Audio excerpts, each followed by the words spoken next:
Chapter 313. Su Fengnian used to be a pauper when he was practicing the knife. He ate and drank in the golden imperial palace every day and even complained about being poor. He used the knife to move books as if he was moving mountains. Finally, his horizons were broadened. Although he heard from the white-haired old man that the flying sword beheading the head was a celestial supernatural power, he only treated it as a legend. How could he expect to witness it with his own eyes? At this moment, His Royal Highness raised his head to look at the two groups of flying swords that filled the sky. Staring at this scene, his scalp exploded and his blood vessels expanded. He was dumbfounded and muttered to himself, "Oh my God, I can't reward this technical work." The two guests who were lucky enough to escape looked at each other in shock. Xianyuan Jingsheng, who entered the realm of Confucian Saint through a side door, had just been annihilated. How could there be another celestial sword? The old man who wore a tattered sheepskin coat and liked to pick his earwax was indeed the #1 swordsman in the past, Li Chungang. However, after Deng Taya appeared in the world and roamed the pugilistic world, he would occasionally make a move with the imposing manner of a half-demon half-immortal. Who would doubt that the old god of swords would be no match for the new god of swords? But the scene in front of them, forget about the hundreds of swords from Mount Huishan flying over. However, the thousands of peach-wood swords from Mount Longhu were a few miles away from the bull gang. Not to mention the swords of the Taoist priests in the remote Taoist temples. How could they be summoned to the great snow field by the old man's words? Didn't they say that Li Chuangong's realm dropped greatly after his arm and sword was broken? Huang Fangfua and Hong Yuang did not think highly of him even if he fought with Xianyuan Pan, let alone Wang Xianji. However, the old man who had retired from the Jianghu for 20 years had reached the realm of prophecy. How could he be so mysterious? There was a secret in the Jianghu. The Confucian saint of the three sects had a vast aura that connected heaven and earth. Therefore, his words contained the heavenly law. Just now, when Xianyuan Jingsheng knelt to the Queen of Earth and said the words, "seeking death," it attracted the heavenly thunder that was as thick as a mountain range. The great immortal Zhenren of Taoism could make prophecies come true. Therefore, he could use the curse to kill demons and enforce justice on behalf of the heavens. Many bodhisattvas of Buddhism had great wishes and their words could shake the 3,000 worlds. Li Chuangong's means were naturally not far off. As expected of a sword immortal. Su Fengnian, who was still holding the umbrella for Xianyuan Qingfeng, muttered to himself, "This sword descends from the heavens is very domineering. If it can even kill dragons and tigers, then it'll really be awesome. Let's see if those old Daoists still dare to be cocky." The old god of swords, who was facing the demon-slaying platform with his back facing the Crown Prince Palace, seemed to have heard Su Fengnian's nagging. His qi that was soaring into the clouds suddenly condensed, and more than 1,300 flying swords instantly fell into the cliff. He turned his head and said unhappily, "You're the only one who likes to show off. You should know that there is always someone better than you. And mountain sect. The mountains north, and this old man has long passed the age of being ruthless. Now he wants to take little Jiang as his disciple. Sigh. It's a pity I didn't see her. Otherwise, I would have a higher chance of taking her as my disciple." Su Fengnian wanted to tease the old god of swords for being useless. But he did not have the guts to do so. Su Fengnian heard about the Daoist head for the first time. He asked, "What's the Daoist head?" Li Chungang walked towards Bull Mansion and scratched his crotch. The rain was sticky and uncomfortable. He said, "The Taoist chief is the founder of Taoism and has the same status as the leader of Buddhism. It's just that this position is too hot. Those who are qualified to sit on this position have good temperament and are not willing to stand out. Those who want to be the Taoist chief are just small fries fishing for fame and compliments. Most of them are too close to the imperial court and don't have enough popularity. Therefore, in the past 100 years, except for Qi Xianzhu who deserves to be the Taoist chief, the rest of them can't be convinced by the public. As for the Buddhist sect, the white-robed monk Li Xiaoxin who traveled thousands of miles to the west to seek scriptures once had the chance to be the bodhisattva. Unfortunately, I heard that he went to get married and have a daughter. Therefore, the Daoist head and the Buddha head are empty. The reason I'm telling you this now is because this old man sensed a few peaks in Mount Longhu when he was riding his sword on the snowy plains. The Taoist from the Taoist mansion stopped him and the Taoist from Jianghu temple also interfered. This is not strange. What's strange is that the qi in Mount Yunjin was so abundant that it could be called fate, but it was not willing to do anything. Su Fengnian, who had been holding the umbrella to shelter Xianyuan Qingfeng from the wind and rain, gripped the handle tightly and said, "It must be that weird Taoist called Zhao Huangchao. He claimed to be a member of the Liang imperial family who entered Mount Longhu to cultivate Taoism. When I was at the sword cliff of Mount Quanglu, he performed an out-of-body act and came here on a dragon. He looked to be in his 30s or 40s. God knows if he has lived for 2 or 3 decades. This Taoist kept saying that he was enforcing justice on behalf of heaven. What a bold attitude." Su Fengnian would not elaborate on many details. After all, the battle between the dragon and the python was too obscure and mysterious. Besides, Xianyuan Qingfeng, an outsider, was present. Xianyuan Qingfeng, whose skirt was soaked in water under the umbrella, slowly came back to her senses. Her eyes were cold and emotionless.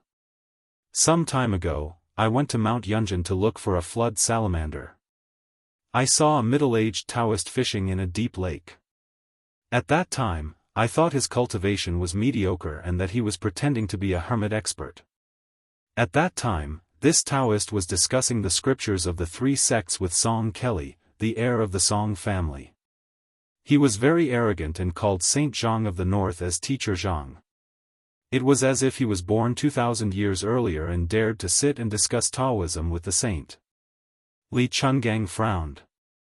Zhao Huangchao of the 3 sects. This old man had never heard of him. Qi Xuanzhen also did not mention him in the 2 times he met him. However, with this Taoist's cultivation, he was more than qualified to be the leader of the Taoists. "Young Su, how did you offend this celestial? How could you make him go astray and not hesitate to show off his dragon ride?" With this Taoist strength, he was able to live in seclusion in Mount Longhu for at least 100 years without making a name for himself. He was clearly not the kind of person who liked fame. His surname was Zhao and he was from the Son of Heaven. This old man understood. He was just concerned about the gathering and dispersing of the world's fate. Based on this, you should be grateful that Chao Chongqing took Jiang girl away early. Otherwise, if Zhao Huangchao saw you and saw through the mystery, you would be in serious trouble. At Mount Quanglu, with this old man's ability at that time, it would be useless even if he opened the gate of heaven. Su Fengnian smiled mischievously. "So now?" Chapter 314. The old man scolded, "Does this old man have nothing better to do than to stand up for you? Do you think fighting with celestial beings is a small matter? Celestial beings, dragon spirit travel, profound fate." Xianyuan Qingfeng felt a chill run down her spine. She used to be an arrogant and stubborn woman born in the most powerful family in the martial arts world, the only daughter of the first wife, and had a photographic memory. She could be counted as a small arsenal. Only the son of a top scholarly family like Song Kelly, who had real talent, could slightly subdue her. However, ever since this umbrella holder entered Jianghu, her entire life had been turned upside down. Her father had died just after showing off his celestial being's style. The 3 people of the generation with the surname Jing, who were supposed to support Mount Hui's prestige for the next 50 years, were all dead. Xianyuan Dandan, who used to be a pillar of the sea, was killed. Her grandfather, Xianyuan Guiqi, was forced to jump off a mountain, and 2 guests turned against her on the snowy plains. If her father was here, they could still behave, but now, there was not even half a grandmaster left in Mount Hui. How could she control those guests of sacrifice who looked like monkeys when the tree did not fall, and who looked like wolves when the tree fell? Su Fengnian saw that this woman had no intention of getting up. Was she addicted to sitting on the ground? Xianyuan Qingfeng, you can't always make me hold the umbrella. Now that the bull gang is without a leader, it's the best time for you to show your ambition. Don't waste it. Xianyuan Qingfeng was speechless. Xianyuan Qingfeng struggled to get up. Perhaps because he had been sitting for too long, his legs were sore, and he was about to fall back into the water. Su Fengnian tried to support him out of goodwill, but Xianyuan Qingfeng used all of her strength to push him away. She sneered, "Is it my ambition, or does your highness want to control Mount Huishan Xianyuan?" Su Fengnian sneered and said shamelessly, "Let's not beat around the bush. I like it. Since you're the one who started the conversation, why don't we have a good plan?" Xianyuan Qingfeng refused to back down. "Please speak," he said. The old god of swords ignored the scheming between the man and woman and walked straight to Bull Descending Manor. He walked up the steps and bent down to pick up the string of wind chimes. Su Fengnian spoke in a methodical manner, "You're just worried that this Shitzi will take over the magpie's nest and use you as a puppet.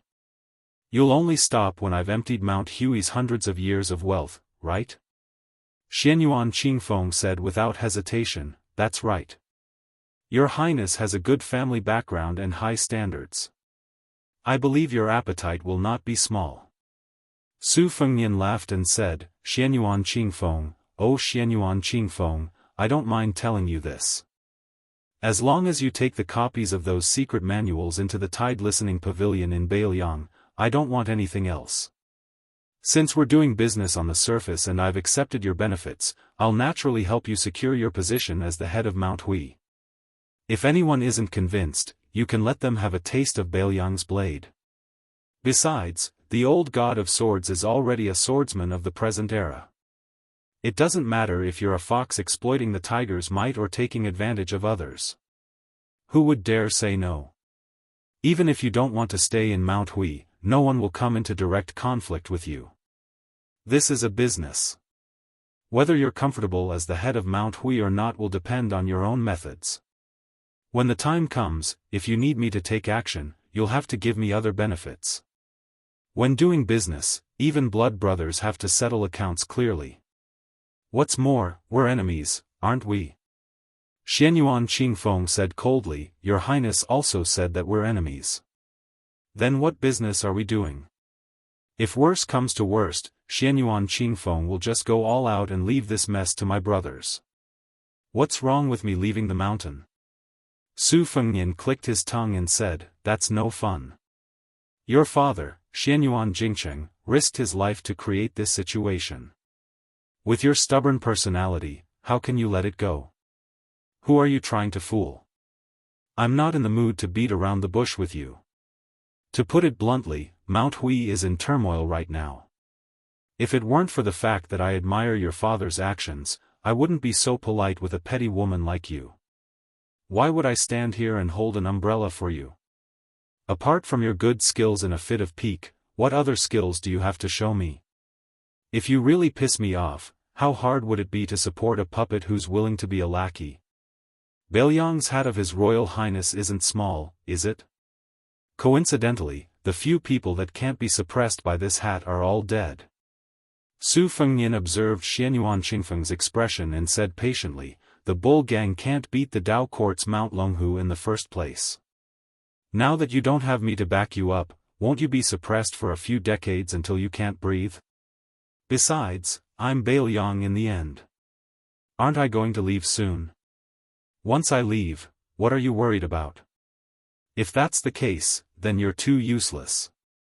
To tell the truth, the reason why I'm willing to let bygones be bygones and help you get promoted is because of that wooden sword Wenhua.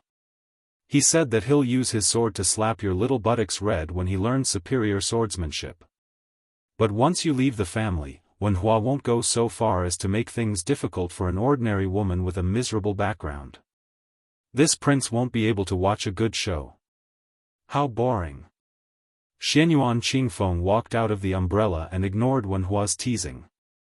He only asked, "Miserable?" Su Fengnian asked back, "What do you think?" Xianyuan Qingfeng asked, "Are you pitying me?" Su Fengnian didn't answer and only handed the umbrella to her. Seeing that she didn't move, he simply placed the umbrella on her shoulder and looked up at the dusky rain. If Wen Hua were here, he'd definitely say that the heavens are pissing again. How naughty. Xianyuan Qingfeng was stunned. At this time, Hongyu took a few steps forward and got down on one knee. "Young miss, from today onwards, Hongyu is at your beck and call." Huang Fangfua said with a smile, "I only want to continue studying at Mount Insignia and hope to reach Brother Jingsheng's level one day. Whoever makes an enemy of young miss is also an enemy of mine." Xianyuan Qingfeng was stunned and didn't say anything. A loud voice came from the celestial master residence of Mount Longhu. "Since Sword God Li has borrowed a sword and left, do you dare return it?" Li Chungang, who was sizing up Feng Ling, couldn't be bothered to respond. Next, Xianyuan Qingfeng inadvertently saw His Royal Highness winking at the old sword god and mouthing two words. After seeing this, Li Chungang rolled his eyes and blurted out an extremely vulgar word in the direction of Mount Longhu. Bullshit. If that was all, Xianyuan Qingfeng wouldn't have done anything. What the old man who had become a terrestrial sword immortal said next was truly domineering. That's what Su Fengnian said. Xianyuan Qingfeng immediately smiled through his tears. Chapter 315. If Li Chungang said "fart" to the Daoist master's residence, outsiders would only say that the old god of swords' heroic spirit was still the same as before, especially after entering the threshold of Earth Immortal. They were full of confidence and could regard Li Chungang as an immortal swordsman. However, if it was Su Fengnian who said it, it would be a different story. Two great masters were fighting each other in the Great Snow Plains and the Daoist ancestral court, Longhu Mountain. Even if it was just a battle of words, it was still full of elegance. What was His Royal Highness doing? Su Fengnian could already imagine that for a long time, the whole Jianghu would become a big joke. Xianyuan Qingfeng, who was at a disadvantage in the scheming against His Royal Highness, could not help but gloat. She finally had some spirit and was no longer lifeless and haggard. Su Fengnian glared at her and took the lead to walk to the Great Snow Plains. Su Longxiang and Blue Bird followed closely behind. Xianyuan Qingfeng hesitated for a moment, then walked slowly in the rain with Huang Fangfua and Hong Yuang. Hong Yuang was expressionless. Huang Fangfua thought a lot in this short section of the road in the rain. Out of the corner of his eye, he glanced at the second foreign minister. Hong Yuang had always had a good reputation for his conduct and conduct. Not just anyone could claim the title of ancient style. Hong Yuang, as a foreign minister of Mount Huishan who came from a poor background, was not humble in front of others. This caused Xianyuan Qingfeng to treat him with respect. In private, Hong Yuang was called training a hawk instead of raising a dog. Hong Yuang was also not overbearing and never showed any complacency. However, no matter how Xianyuan Jingsheng secretly supported and cultivated Hong Yu these years, it was still Xianyuan Jingsheng who brought him to the mountain.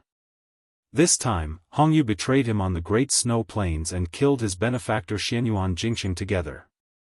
Huang Fangfua was shocked at that time. If this matter spread out, it would almost destroy Hong Yu's reputation for half of his life. If he was not careful, he would be labeled as a traitor. Huang Fangfua sneered in his heart. "You, Hong Yu, can betray Xianyuan Jinggong's second branch today, will you betray your new master's first branch in the future?" Hong Yu suddenly said. Hong Yu has something to tell Mississippi. Xianyuan Qingfeng nodded. Hong Tuo's tone was calm as he said, back then, before Hong Tuo went up the mountain, he was actually secretly invited by brother Yu Jingsheng. That was why he made the decision to come to Mount Hui. Otherwise, with Hong Yu's experience and ability, he definitely wouldn't have the courage to come to the Bull Gang and become a laughingstock. Huang Fangfua narrowed his eyes. Xianyuan Qingfeng felt as if a heavy burden had been lifted off his shoulders, and the knot in his heart was untied. He turned his head and smiled. "Uncle Hong, you've suffered all these years. Hongyu lowered his head and cupped his hands. That's how it should be.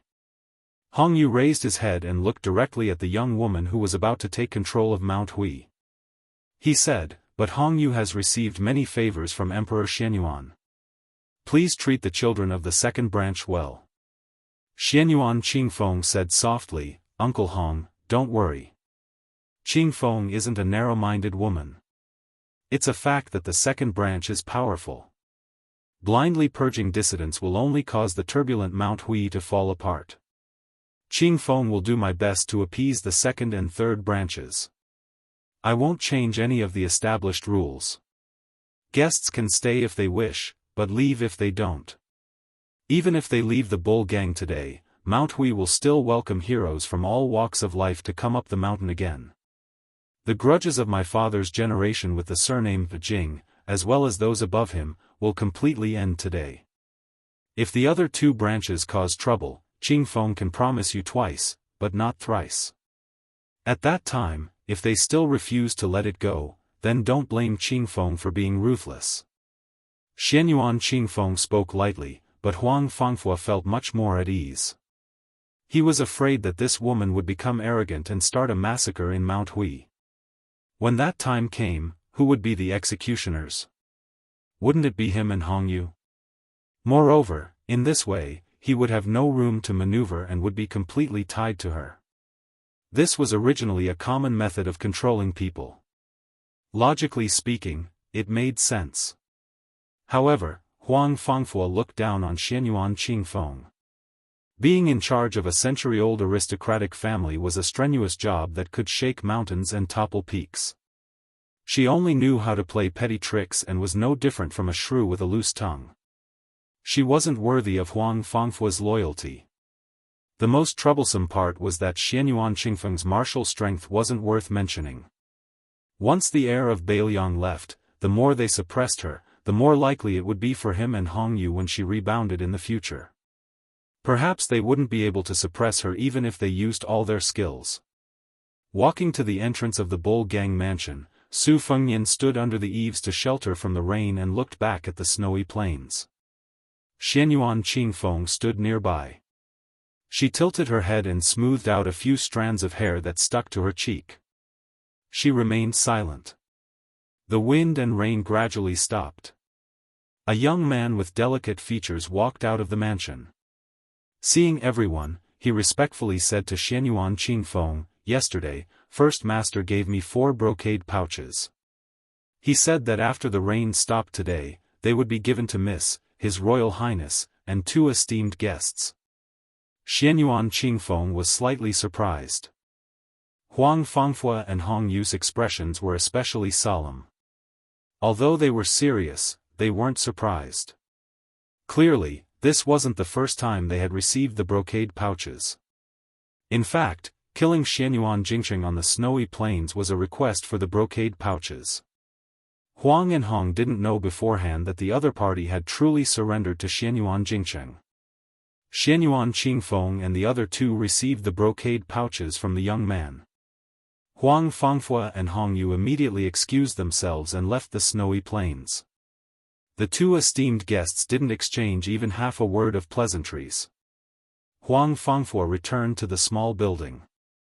He returned a clean set of robes and personally burned incense. He took out the small scroll hidden in the brocade pouch.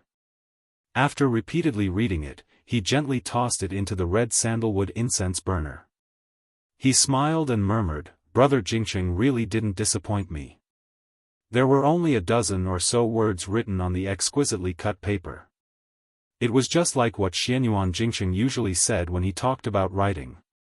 Zhongyi had said that simplicity was the end of poetry. "Brother Huang, please stay in Mount Hui for 10 years and you can enter the Finger Xian realm." Huang Fangfua first smiled and then laughed out loud. "Xianyuan Jingqing, oh Xianyuan Jingqing, are you asking me to work for your daughter for 10 years? Since you said you could help me enter the Finger Xian realm, don't mention 10 years, I can even wait 20 years. After laughing, Huang Fangfua decided to study at Bull Hill for another 10 years. He believed that with Xianyuan Jingqing's meticulous planning, even if he couldn't enter the Finger Xian realm after reading all the secret manuals, Huang Fangfuo was sure that another brocade pouch would appear at that time to solve his doubts. Huang Fangfuo didn't even bother to think about who had the brocade pouch that he might not need in 10 years. With Xianyuan Jingsheng's meticulous mind, he was afraid that Huang Fangfuo wouldn't be able to find it even if he turned the entire Bull Hill upside down. When the time was not right, the mysteries of heaven would not be revealed. Huang Fangfuo sighed, "Brother Jingsheng, what a Confucian sage." Huang Fangfuo is fascinated. Hong Piao had never stayed in the luxurious abode of the guest of Mount Hui. It was easy to go from frugality to extravagance, but difficult to go from extravagance to frugality. Therefore, he chose to live in a secluded bamboo house on the mountainside. After opening the brocade pouch, his forehead was oozing with cold sweat. The general meaning of the brocade pouch was far less soul-stirring than the one given to Huang Fangfuo. It was just that Xianyuan Jingsheng kindly reminded Hong Piao. If Qing Feng had any grudges against Hong Piao for killing Xianyuan Jingsheng, he could say that Hong Piao was invited by Xianyuan Jingsheng to come up the mountain. Hong Piao, who was kneeling in front of the bamboo tea table, clenched his fists so tightly that the veins on the back of his hands popped out. When he, Hong Piao, went up to Mount Hui, it naturally had nothing to do with Xianyuan Jingsheng. At that time, what he said on the snowy plains was just an idea he came up with on the spur of the moment. He played an unknown trick to eliminate Xianyuan Qingfeng's vigilance. Therefore, although this brocade pouch seemed to be a kind reminder, wasn't it also a kind of warning? Hong Piao took a deep breath and raised his head to look out the window. He smiled, "Brother Jingsheng is indeed an immortal." Hong Piao is completely convinced. The bull landed under the eaves. Su Fengnian looked at the rainbow stretching across the sky. One end of the rainbow was on the snowy plains, and the other end was on the Daoist master's residence. The scenery was absolutely beautiful. Su Fengnian opened the brocade pouch and was stunned. The words written on it were concise and to the point. "His Royal Highness only needs to ask my daughter for a copy of the Aspiring Tripod Pavilion Spring and Autumn Annals from my life. There is a letter in the envelope." At the end, there was even a sentence that went straight to the point. His Royal Highness did not let her down, and Mount Hui would not let His Royal Highness down. Xianyuan Qingfeng leaned against a pillar, his eyes hazy with tears. Hong Piao is rebellious and needs Qingfeng to convince him with force. It's better to use force than to show kindness. When Mount Hui is peaceful, he can be raised. When there is chaos, he must be killed. Huang Fang has a good reputation. I have my own plans. Within 10 years, this person will not have any disloyalty. After 10 years, if he wants to make a name for himself, there will naturally be someone to suppress him. I left a book for the Daoist children of Mount Longhu to give to your grandfather. Qingfeng, you don't have to worry about this matter. If Su Fengnian has endless evil intentions and wants a yard after taking an inch, you can go and find the Daoist who fishes for flood salamanders in Mount Yunjin. This immortal elder owes me a favor and has promised me to come out once. If Su Fengnian does not overdo it, this person can work together to seek benefits. During the Qingming festival, if your mother is unwilling to visit the grave, Qingfeng need not force her. Since we can't help each other in times of need, it is already a blessing in life to forget each other. Since the day you were born, I have buried a jar of wine under an old cassia tree. From then on, I have 1 jar every year. Now, I have 23 jars. How about privately naming your daughter Hong? Don't blame me for nagging.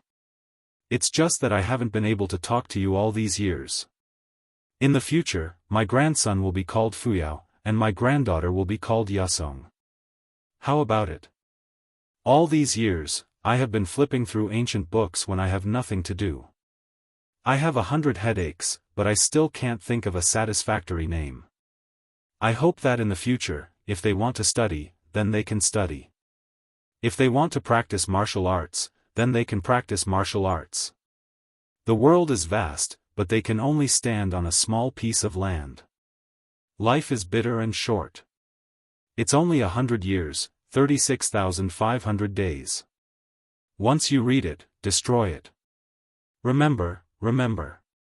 Su Fengnian watched as Xianyuan Qingfeng swallowed the paper in the brocade pouch. What a heartless woman. In the quiet courtyard of the eldest son's house, that woman also received a brocade pouch. However, the paper was completely blank. Chapter 3:16. After the Heavenly Master Manor's external surname Qi Xuanzhen ascended, Mount Longhu rarely had a grand occasion where the four great Heavenly Masters gathered together. Even when the butcher Su Shao led several thousand iron cavalry to the foot of the mountain, the number one of the Longhu Hope generation, Zhao Shi, still didn't break out of seclusion.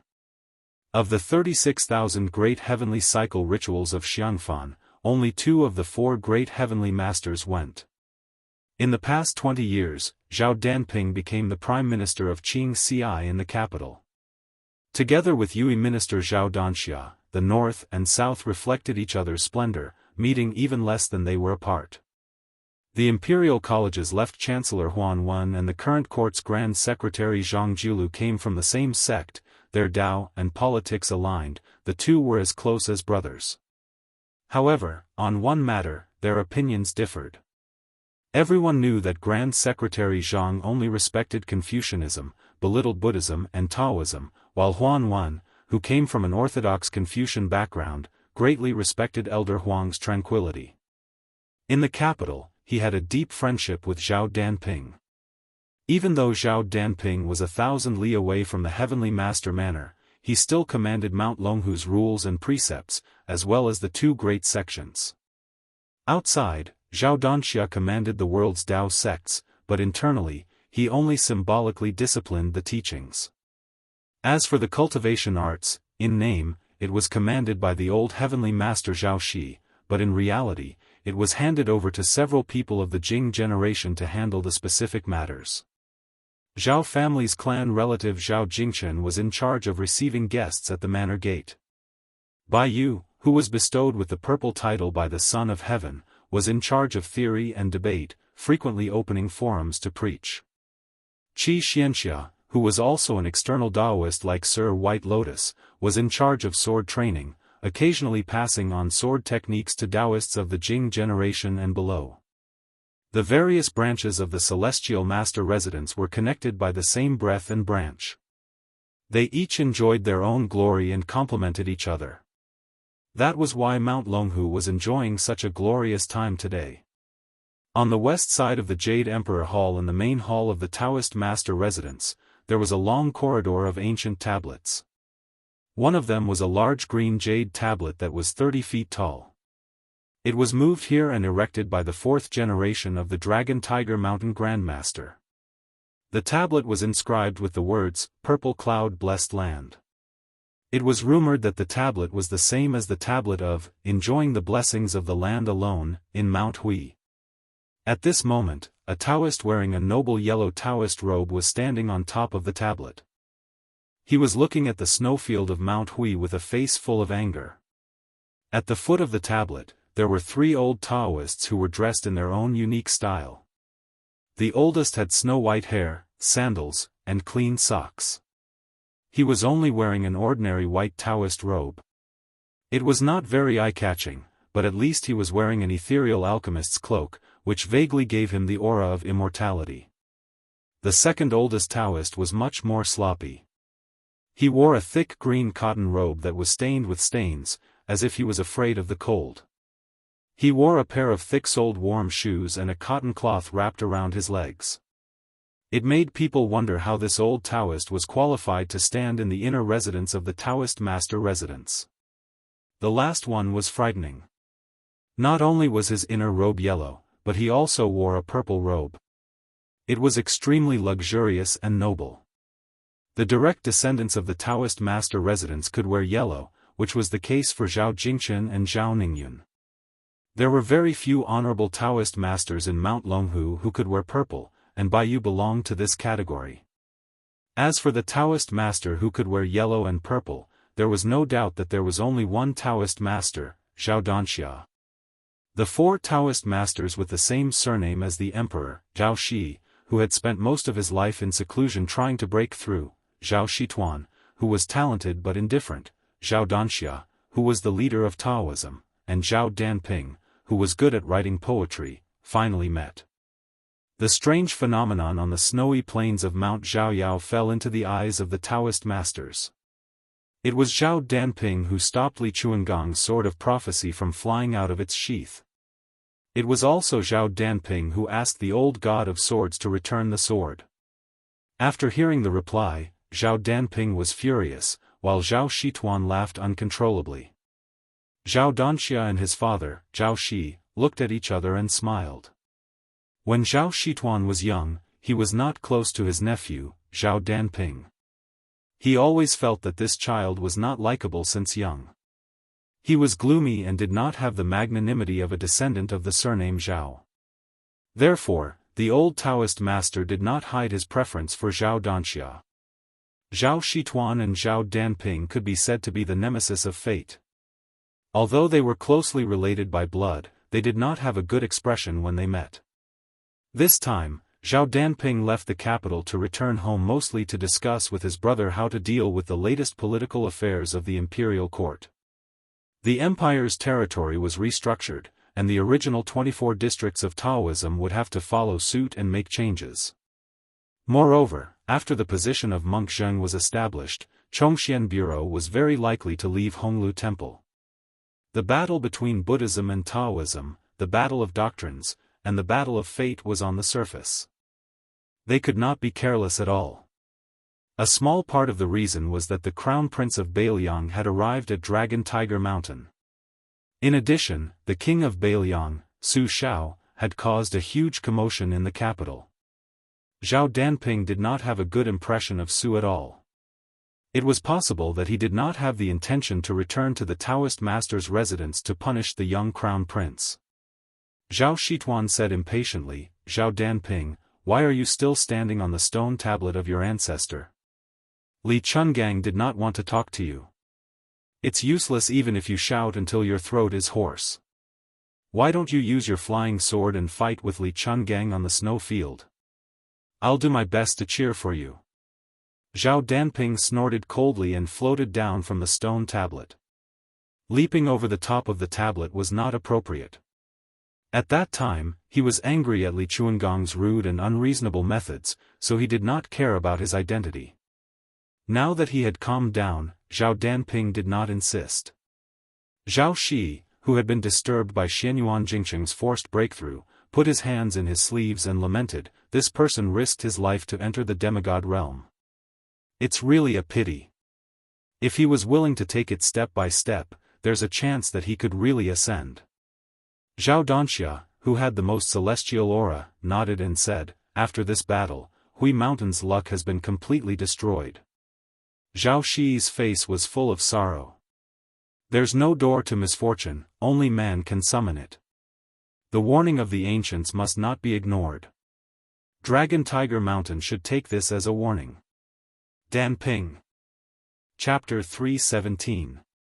Although Zhao Danping's temperament was extreme, but her martial art skill, intelligence and talent were all first class in the present age. After hearing her father's rebuke, her original intention to argue with her uncle Zhao Shituan immediately dissipated. She calmed her heart and concentrated her spirit. Immediately the sharpness in her heart disappeared. She no longer showed any sign of wanting to compete with Li Chungang. The Taoist master mansion had been passed down for 1,600 years. Most of the time, it was passed down from father to son. If the Taoist master had no children, he would be succeeded by his brothers and nephews. There was no precedent of a woman taking over. The previous sect leader, Zhao Shitzi, had no children. Back then, it was either his younger brother Zhao Shituan, his nephew Zhao Danxia, or Zhao Danping who took over the Qingji capital skill seal, the luck-suppressing sword, and the Titan Emperor scripture. Back then, the sect leader's opinion was not unanimous. Back on the mountain, there was an old ancestor of virtue and prestige who wanted Zhao Shituan to take over the responsibility. Zhao Shituan simply ran away from the mountain and went to Jianghu to live a carefree life. He said that it was better to pass on the legacy to Danxia than to him. That was how Zhao Danxia became the sect leader. The Taoist Master Mansion's Taoist Master Mansion was far from being the Taoist Master Mansion's Taoist Master Mansion. The latter had been recognized as the ancestral court of Southern Taoism for 500 years. After the death of Wang Zhongluo, Mount Wudong was just a Taoist Master Mansion. In the eyes of many Taoists on Mount Longhu, it was just a Taoist Master Mansion. How could it be compared to the Taoist Master Mansion? Fortunately, the Taoist Master Mansion improved under Zhao Danxia's leadership and became the leader of all Taoism in the world. Zhao Danping, who originally wanted to establish his own sect under the feet of the emperor, finally bowed his head. That was why his father, Zhao Shi, said that there was no blessing or disaster.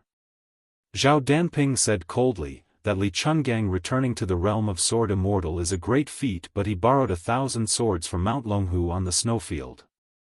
If this spreads out, where will the Taoist Master Mansion's face go? Zhao Danxia smiled softly and said, face is lost on Danxia. Let Danping pick it up in Beijing. Capable people do more work. Big brother, please excuse me. Big brother, you're such a scoundrel. What are you doing? Zhao Danping said helplessly. Her tone was no longer inflexible and stiff. After leaving Mount Longhu for so many years, how could it be that simple to write a poem by the emperor's side? After encountering many coincidences and comprehending the heavenly Tao, he was able to break through 100 armors with his horsetail whisk and compete with the black-robed monk Yang Taiji. Zhao Danping's personality gradually became more flexible. She was no longer as fierce as she was in the prime of her life, wanting to take others down with her at every turn. If it was more than 10 years ago, Zhao Danping would have already gone to Mount Hui to find trouble with Li Chungang. Mysteriously, the harmonious atmosphere in the Taoist Master Mansion today was largely due to Zhao Jingxi, who had a son in her later years. This child was ranked at the end of the Jing generation. Her talent in martial arts was mediocre, but she had the advantage of being as honest as jade. She was a junior who loved to express her feelings and was not scheming at all. Even the eccentric Zhao Shituan, who did not see eye to eye with Zhao Jingxi, would have to smile knowingly when he met Zhao Jingxi. Everyone in the Taoist Master Mansion liked to joke about some of Zhao Jingxi's embarrassing moments. What was even rarer was the few most outstanding people in the Taoist Master Mansion who did not share the same surname. For example, Bai Yu and Wuxia Xianxia had gotten along well with Zhao Jingxi since they were young. The female Taoist nun who cultivated on the mountain was also happy to tease this Taoist Master Mansion's Zheng Huang. Even the female Taoist nun who was just a young girl dared to make fun of him. The old Taoist master Zhao Shituan said that Zhao Danping's greatest merit and ability in this life was giving birth to such a son. Zhao Jingxi's biggest characteristic was that he was absent-minded. He would often be chatting with others one moment and then be in a daze the next. The people on the mountain were most afraid of him reading and looking for answers because no matter how thin the book was, he could read thousands of strange questions. Even the chief, Zhao Danxia, who was a patient elder, could be questioned to the point of being angry. Mr. White Lotus, who had hurt his eyes from reading, was not inferior to Zhao Danxia. He mocked himself for having 3 fears in life: afraid of thunder, afraid of walking, and afraid of Zhao Jingxi's questions. It was obvious how powerful Zhao Jingxi's questions were. Zhao Shituan clicked his tongue and said, "Old man Li has returned to the peak of the sword Dao. It is highly likely that he will have a battle with Wang Xianji." Zhao Shi stroked his beard and smiled. "It seems that the battle with Dong Tai will happen in the future." Zhao Danxia and Zhao Danping looked at each other and smiled. The 2 elders in the family were of the same generation as Li Chungang and Wang Xianji. Naturally, they had ulterior motives regarding Li Chunggang's entering into the celestial realm. With their high realm and status, it was difficult for them to find something to take a break from their busy lives except for concentrating on cultivating and attaining immortality and paying attention to the fate of Taoism. The Taoist master was unattainable to the common people. However, in the Taoist master residence, the Taoist master Zhao's clan, it was not much. After all, they were a family. It was the common view of a descendant looking at an elder. Zhao Shi waved his hand and said, Dan Ping, go ahead and tell Danxia about the important matters.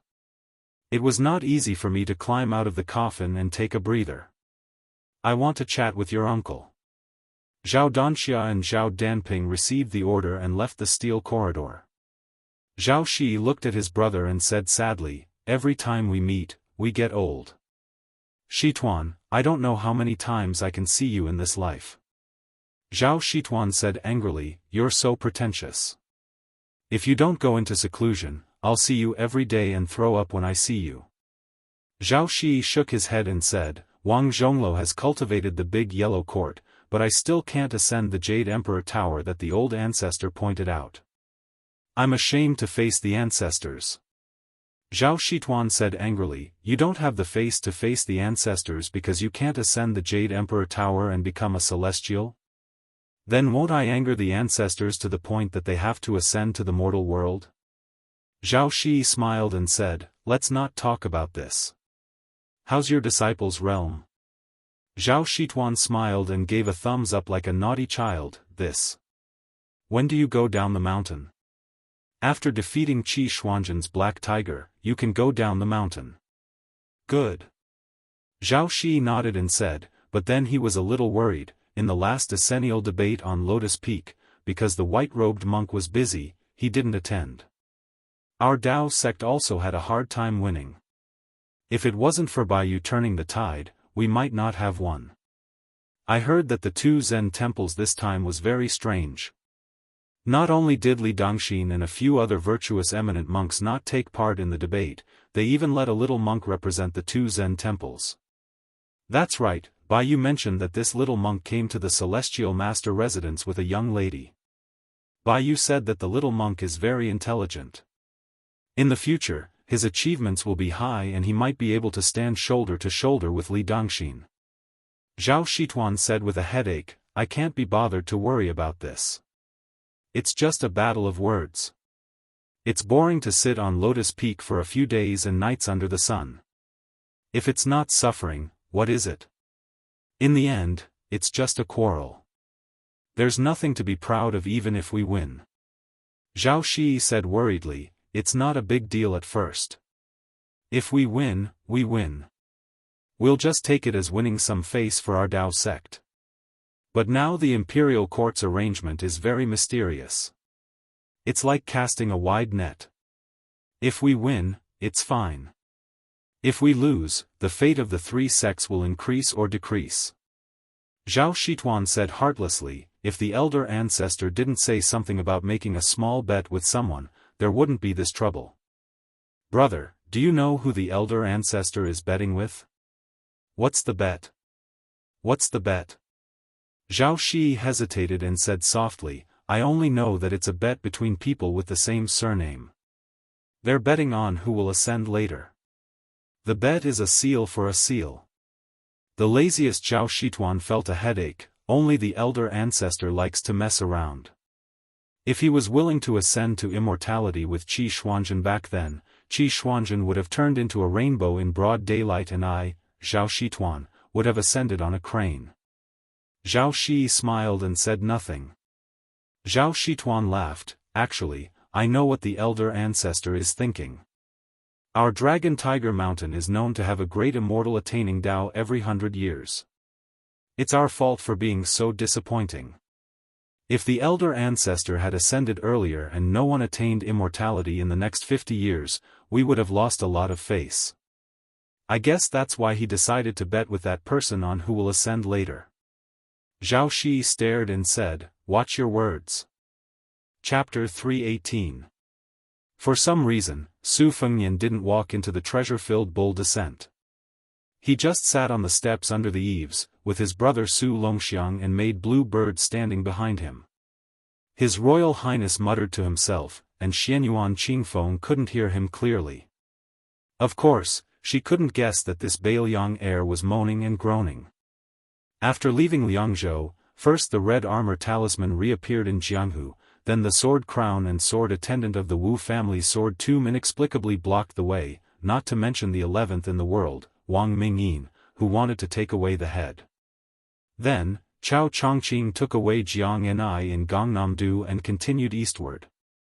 At Quangla Mountain, he even met Zhao Huangchao, who was in the celestial being's astral body state. When he finally reached the Daoist Longhu Mountain, there were Confucian saints and sword immortals in the great snow plains.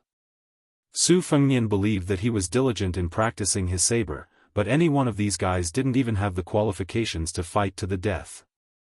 That kid Wenhua said that there was no reason to always be attacked in Jianghu, but when he met these guys, he had no choice but to be attacked. At this moment, Su Fengnian finally understood why the bull rider was as timid as a mouse. It was right not to go down the mountain. With Hong Shixiang's identity, going down the mountain so easily was like carrying a large signboard with the words, "Come and hit me," written on it. This Jianghu's experts had their own experts to deal with. A Vajra realm martial artist seemed to be able to do whatever he wanted, but what if a Finger Xian realm martial artist found him an eyesore? A Finger Xian realm expert was awe-inspiring, but a heavenly image realm thousand-year tortoise would come out of the pond to teach him a lesson. Was a heavenly image realm invincible enough? Didn't Xianyuan Dandan study for his grandson Xianyuan Jingsheng and become an earth immortal? After 100 years of hard work, he didn't even leave behind a handful of ashes, let alone a complete corpse. Su Fengnian lay on the ground, sighing again and again. Jianghu was dangerous. Xianyuan Qingfeng waited for a long time, but Royal Highness didn't return. Finally, he said impatiently, "Your Highness won't enter Bull Descent? The things here are too dirty, Qingfeng will definitely not take anything away. Your Highness can take whatever you want." Su Fengnian still did not respond. After a long while, an unfamiliar young girl walked out of the mansion. She had the same demeanor as the young man who had previously delivered the brocade pouch. She said softly, "First Master instructed this servant to deliver a brocade pouch if your Highness does not submit to the bull." Su Fengnian finally regained his senses. He rolled his eyes and said, "Are you done yet?" While muttering to himself, he hastily took the brocade pouch and opened it to take a look. He waited until the young girl had walked back to Yunyu town before whispering to Xianyuan Qingfeng, "Your father said that there's a treasure house in Yunyu town. The door was made by the Mahist school of Shangyin Academy and is indestructible. The male and female Jiao salamanders are the inner and outer rings. If you want to enter, you have to drip a drop of blood into the male Jiao salamander's mouth. The male Jiao salamander will then drill through the door and swim through the mechanism to meet the female Jiao salamander. If your Xianyuan bloodline is broken, won't no one be able to open it?" Xianyuan Qingfeng frowned. "What do you want, Your Highness?" "To tell you the truth, the male Jiao salamander died last year. I went to Yunjin Mountain to look for a new one, but I couldn't find one. Since the young prince is studying at Mount Longhu, I believe your Highness must have a good relationship with the Taoist Master's mansion. I heard that the Taoist Master's mansion raises several Jiao salamanders in the Dragon Pond. Your Highness might as well ask for one of them to be given to Mount Huishan. The treasure house can be considered a reward from the Xianyuan family for your Highness's hard work in coming to the mountain." Xianyuan Qingfeng's face was filled with mockery as he spoke. It was obvious that he wanted to make a fool of himself.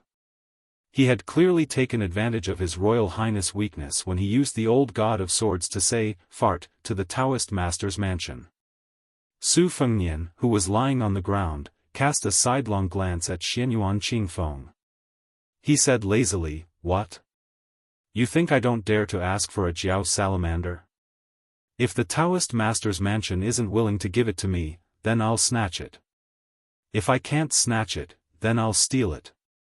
If I can't steal it, then I'll talk nicely and beg for it." Xianyuan Qingfeng's lips curled into a subtle arc as he said with a smile that wasn't a smile, "Your Highness doesn't bother with trifles when doing things. In the future, you will inherit the title of Northern Liang King. As long as you use this method to deal with the Northern Mang dynasty, you will definitely be able to achieve victory and leave your name in history. Su Fengnian stood up, pretending not to hear the mockery in her voice. I'll take your auspicious words. Su Fengnian then changed his expression and smiled warmly. Not only does the brocade pouch say that there are several items in the treasure house that can catch my eye, it also says that there's an item outside the armory that's even more precious than an entire mountain. It asks me to treasure it well. The words on the brocade pouch are, far in the horizon, yet close in front of you. Xianyuan Qingfeng's expression changed slightly. Su Fengnian laughed heartily and jumped down the steps. Silly girl, your father is willing to give you to me? Besides, even if he's willing to give you to me, I'm not willing to accept you. You don't have any breasts or buttocks, and you're always wearing a bitter face. You can see female ghosts when you look in the mirror. Xianyuan Qingfeng stared at Su Fengnian's back with a complicated expression. As they approached the edge of the snowfield, Bluebird whispered, "Young master." Su Fengnian had a telepathic connection with her and knew what she was thinking. He smiled and explained, "It's not that I'm deliberately making things difficult for Xianyuan Qingfeng, but this woman won't listen to your kind words. If you really want to confide in her, I'm sure she'll treat your kind intentions as ill intent. If you really think I covet her beauty or her family fortune, wouldn't I die of injustice?"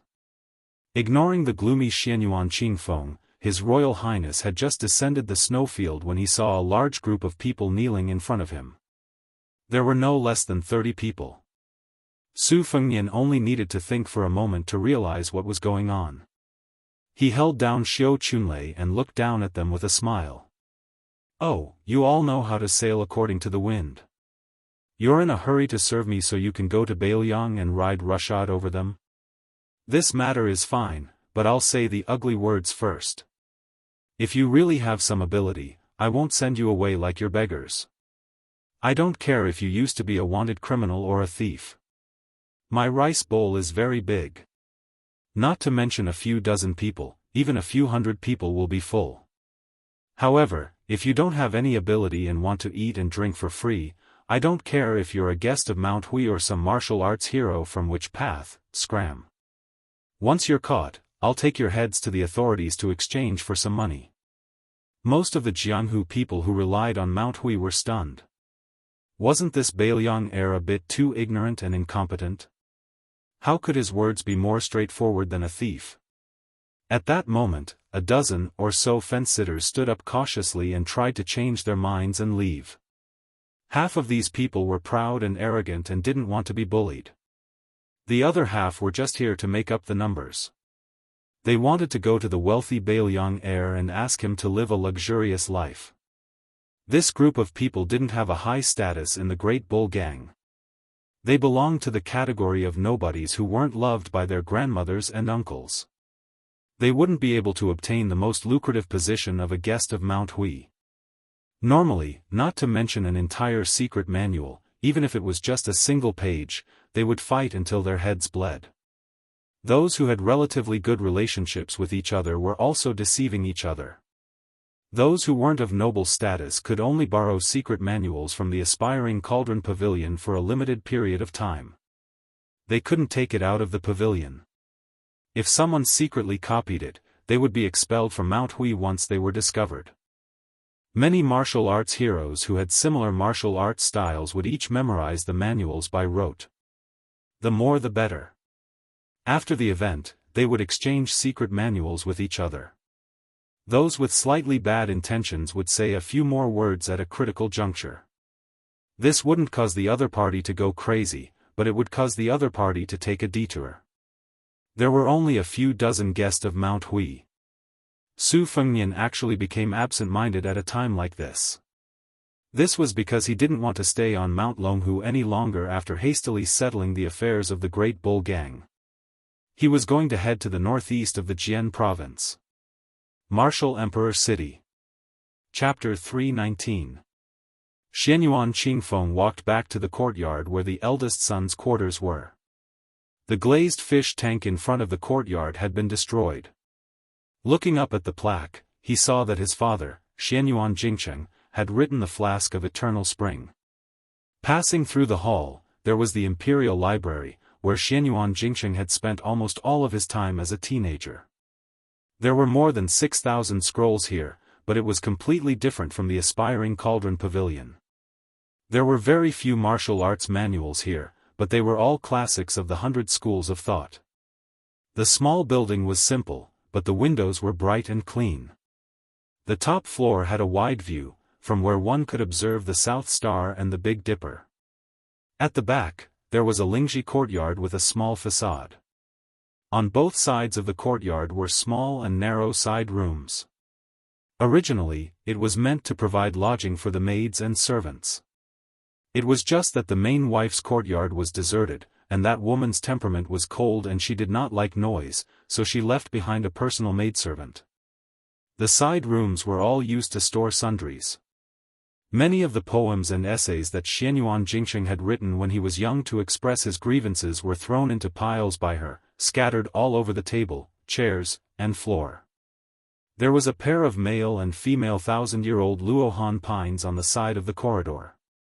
Their roots were intertwined and their crowns were juxtaposed, making this place seem even more desolate and unsettling. Xianyuan Qingfeng walked further into the rear hall of the woman's private quarters. There were originally countless paintings and couplets, but they had all been removed by her. Only a large plaque hung in the middle of the hall that read, "Better to leave than to come." It was probably because she used too much effort to move them that she was able to survive. Xianyuan Qingfeng walked to the tea room with a view of the Dragon King River and saw that she was sitting quietly with a pile of ashes beside her. There was only a white jade scroll left of a painting. Xianyuan Qingfeng said coldly, "Father killed the old ancestor as a land god." Xianyuan Jingsheng was ambushed by Huang Fangfua and Hongyu. Grandfather was expelled from the mountain. Beiliang's heir, Su Fengnian, killed more than 10 people in one breath outside the snowfield. He had the light cavalry and retainers hang their corpses in front of the Yi sect of Mount Hui. He declared that he wouldn't accept anyone from Mount Hui. Now, 3 or 4 of the 10 guests of Mount Hui are gone. As for the rest of the Jianghu people, most of them have chosen to leave the mountain. Only in front of her daughter, Xianyuan Qingfeng, would the woman not be so cold and distant. She smiled gently and said, "Isn't this the perfect time for Qingfeng to take over Mount Hui?" Xianyuan Jingsheng had swept clean the great snow plateau, and with Beiliang's crown prince eyeing him covetously, it could be said that there were internal and external troubles. Those ministers of resurgence in the history books all stepped forward bravely at this time to turn the tide. Only then could they make people feel grateful and fearful at the same time, controlling the people's hearts. It was just the 4 words of combining kindness and power. If Mother didn't guess wrong, Xianyuan Jingsheng had already reached a secret agreement with His Royal Highness. Aside from Huang Fangfua and Hongyu, the 2 open chess pieces, there were still some hidden chess pieces that were biding their time, right? What Mother was most curious about right now was whether His Royal Highness had asked for an exorbitant price to make things difficult for Qingfeng. If she married into Beiliang Palace as a concubine, it was not impossible. With Mount Hui's Xianyuan family's several hundred years of foundation as a dowry, there weren't many women in the world who could afford such a large sum, right? The woman's voice was soft and gentle, very pleasing to the ear, but the meaning behind her words was chilling to the bone at this moment. Xianyuan Qingfeng couldn't stop laughing and actually laughed until tears came out. She wiped her tears and said, "I've disappointed Mother. That His Royal Highness doesn't care about Mount Hui, not to mention Xianyuan Qingfeng, who can't even get into the Rouge Review. Mother, you can only blame yourself for not giving birth to a more beautiful Qingfeng back then." The woman didn't get angry and only quietly waited for Xianyuan Qingfeng to finish laughing. Seeing her daughter's unstoppable tears, she reached out to help wipe them away, but Xianyuan Qingfeng fiercely slapped her hand away.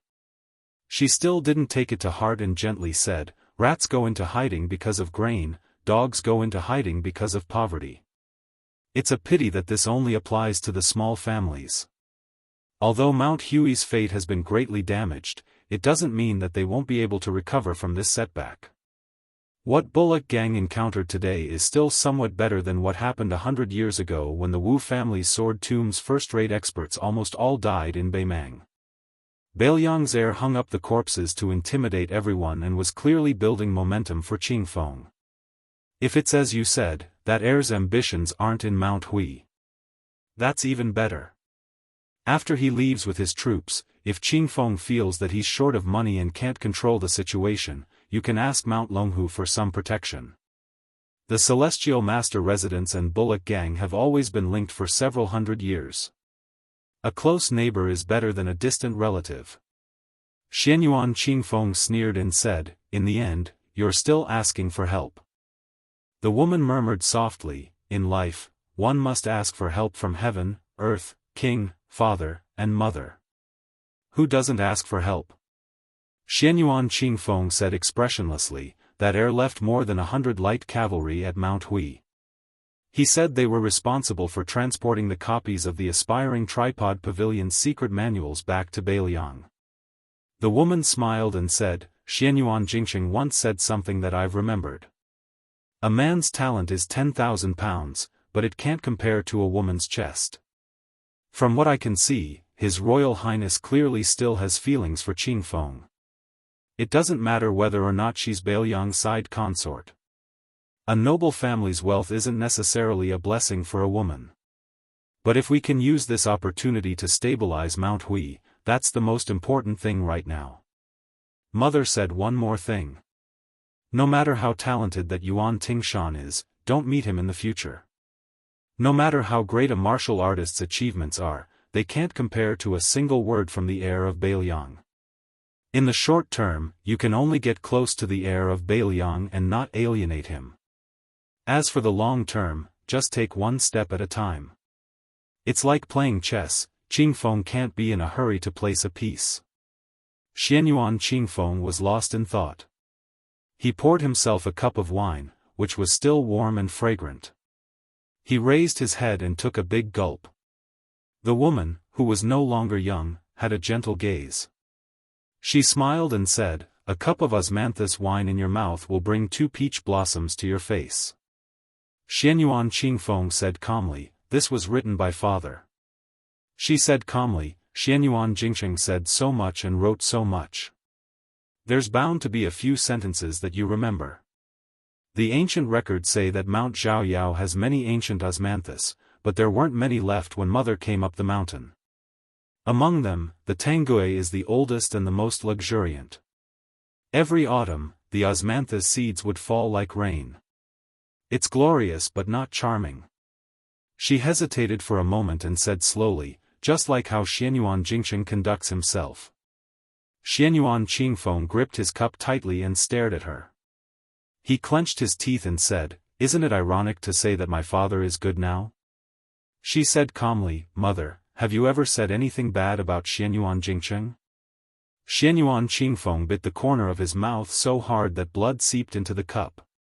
He asked with a trembling voice, Mother, have you ever liked father, even a little bit? She shook her head and said, I don't know. Xianyuan Qingfeng sneered like a madman. Then you've never liked him. Poor father studied for you for 20 years, only to learn that you're the funniest immortal on earth in the last 1,000 years. She didn't refute. Xianyuan Qingfeng threw away his cup and suddenly stood up. With his back to her, he said in a deep voice, Mother, don't worry. Father spent a lot of effort to create this situation. Qingfeng will definitely risk my life to make sure that Mount Huishan doesn't fall so that mother can live a peaceful and stable old age. She still didn't say anything. She waited until Xianyuan Qingfeng left the courtyard before slowly standing up. She picked up the hot wine pot and walked straight to the snowfield without feeling the pain. The sky cleared after the rain, and the scenery on the snowfield was pleasant. She came to the cliff and revealed a beautiful smile that no one had ever seen before. Jingxing, I won't be angry with you anymore. She leaped. Chapter 320. Before His Royal Highness left Mount Longhu, he left behind a treasure of calligraphy for the Taoist temple. There were a total of 3 horizontal plaques, and the wood was old peach wood that was chopped down from the mountain. The old Taoist master Zhao Shituan was so happy that he rubbed his hands and stood at the door for a long time. The horizontal plaque was Kunlun, the east plaque was Immortal Mansion, and the west plaque was Nanjia Zhoucheng. In terms of strength, it might not be as good as the works of the Taoist masters of Mount Longhu, but its spirit was not inferior at all. To be honest, the small Xiaoyao temple originally did not deserve to hang these 3 plaques, but the old Taoist master liked it and did not care if the Taoist masters were secretly criticizing it. Zhao Shituan grinned and flattered. The old ancestor said that the horizontal plaque is the symbol of a family. If the words are written well, the momentum is weak. It's only to decorate the facade and make the writing vivid. Your Highness, this is a great gift. I'll definitely steal a flood salamander from the Dragon Lake tonight and send it to Mount Huishan. Oh right, Your Highness, are you sure you don't want to go to the Taoist master's residence for a cup of tea and a vegetarian meal? If you don't enter, it won't sound good. It's also not the way our Mount Longhu treats guests. Su Fengnian was about to go to Qinglong Creek to take a boat and leave the ancestral court of Taoism. His younger brother, Huang Man, who was standing beside him, clenched his sleeves tightly. He touched Su Longxiang's head and shook his head. I'm not going. I heard that great Taoist master Zhao Danping is rushing back to Mount Longhu. I'm afraid that if there's a disagreement and they fight, you'll be in a difficult position. The old Taoist master sighed with emotion. Your Highness is a kind person. The 4 generations of ancestors once planted a chestnut forest on the mountain. I didn't expect Your Highness to leave in such a hurry. Otherwise, it would be good to fry some chestnuts and bring them along for a taste. Su Fengnian shook the bag of hawthorns that Huang Man, picked and smiled. These are enough.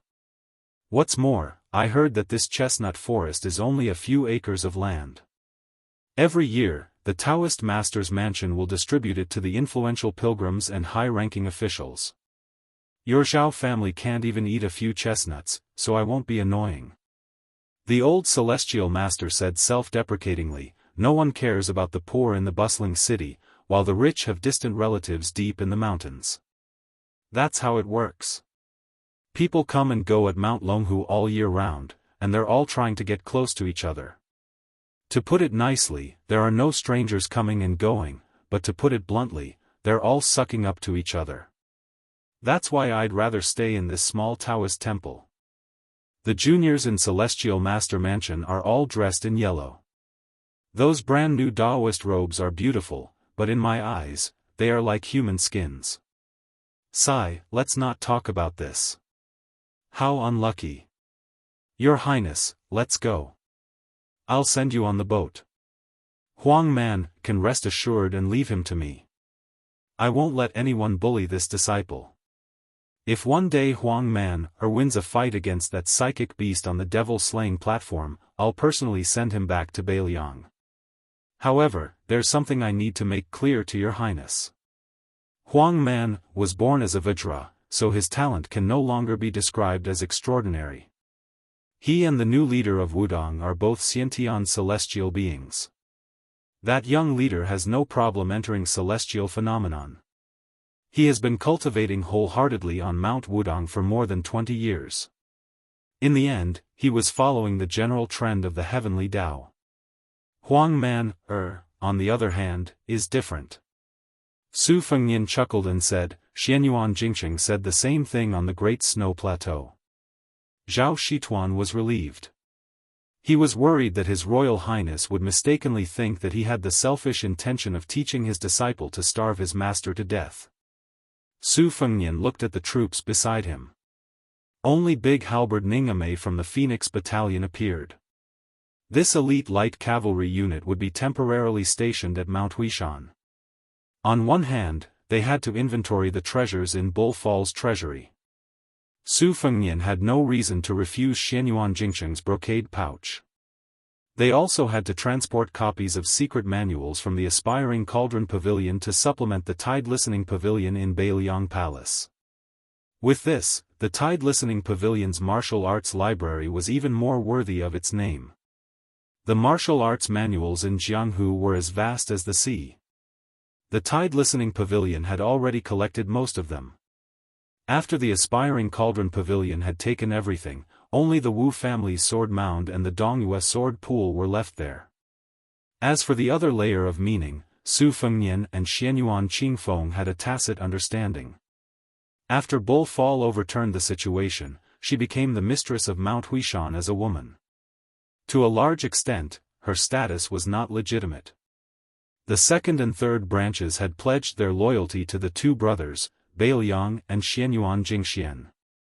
Xianyuan Qingfeng's direct descendants and trusted aides could be counted on one hand. Giving her 100 light cavalry units to use as a banner was equivalent to sending charcoal in snowy weather. Su Fengnian hesitated for a moment, then smiled at Ningame. Those in the Phoenix Battalion who have martial talent and are willing to practice martial arts can stay on Mount Huishan without escorting the books down the mountain.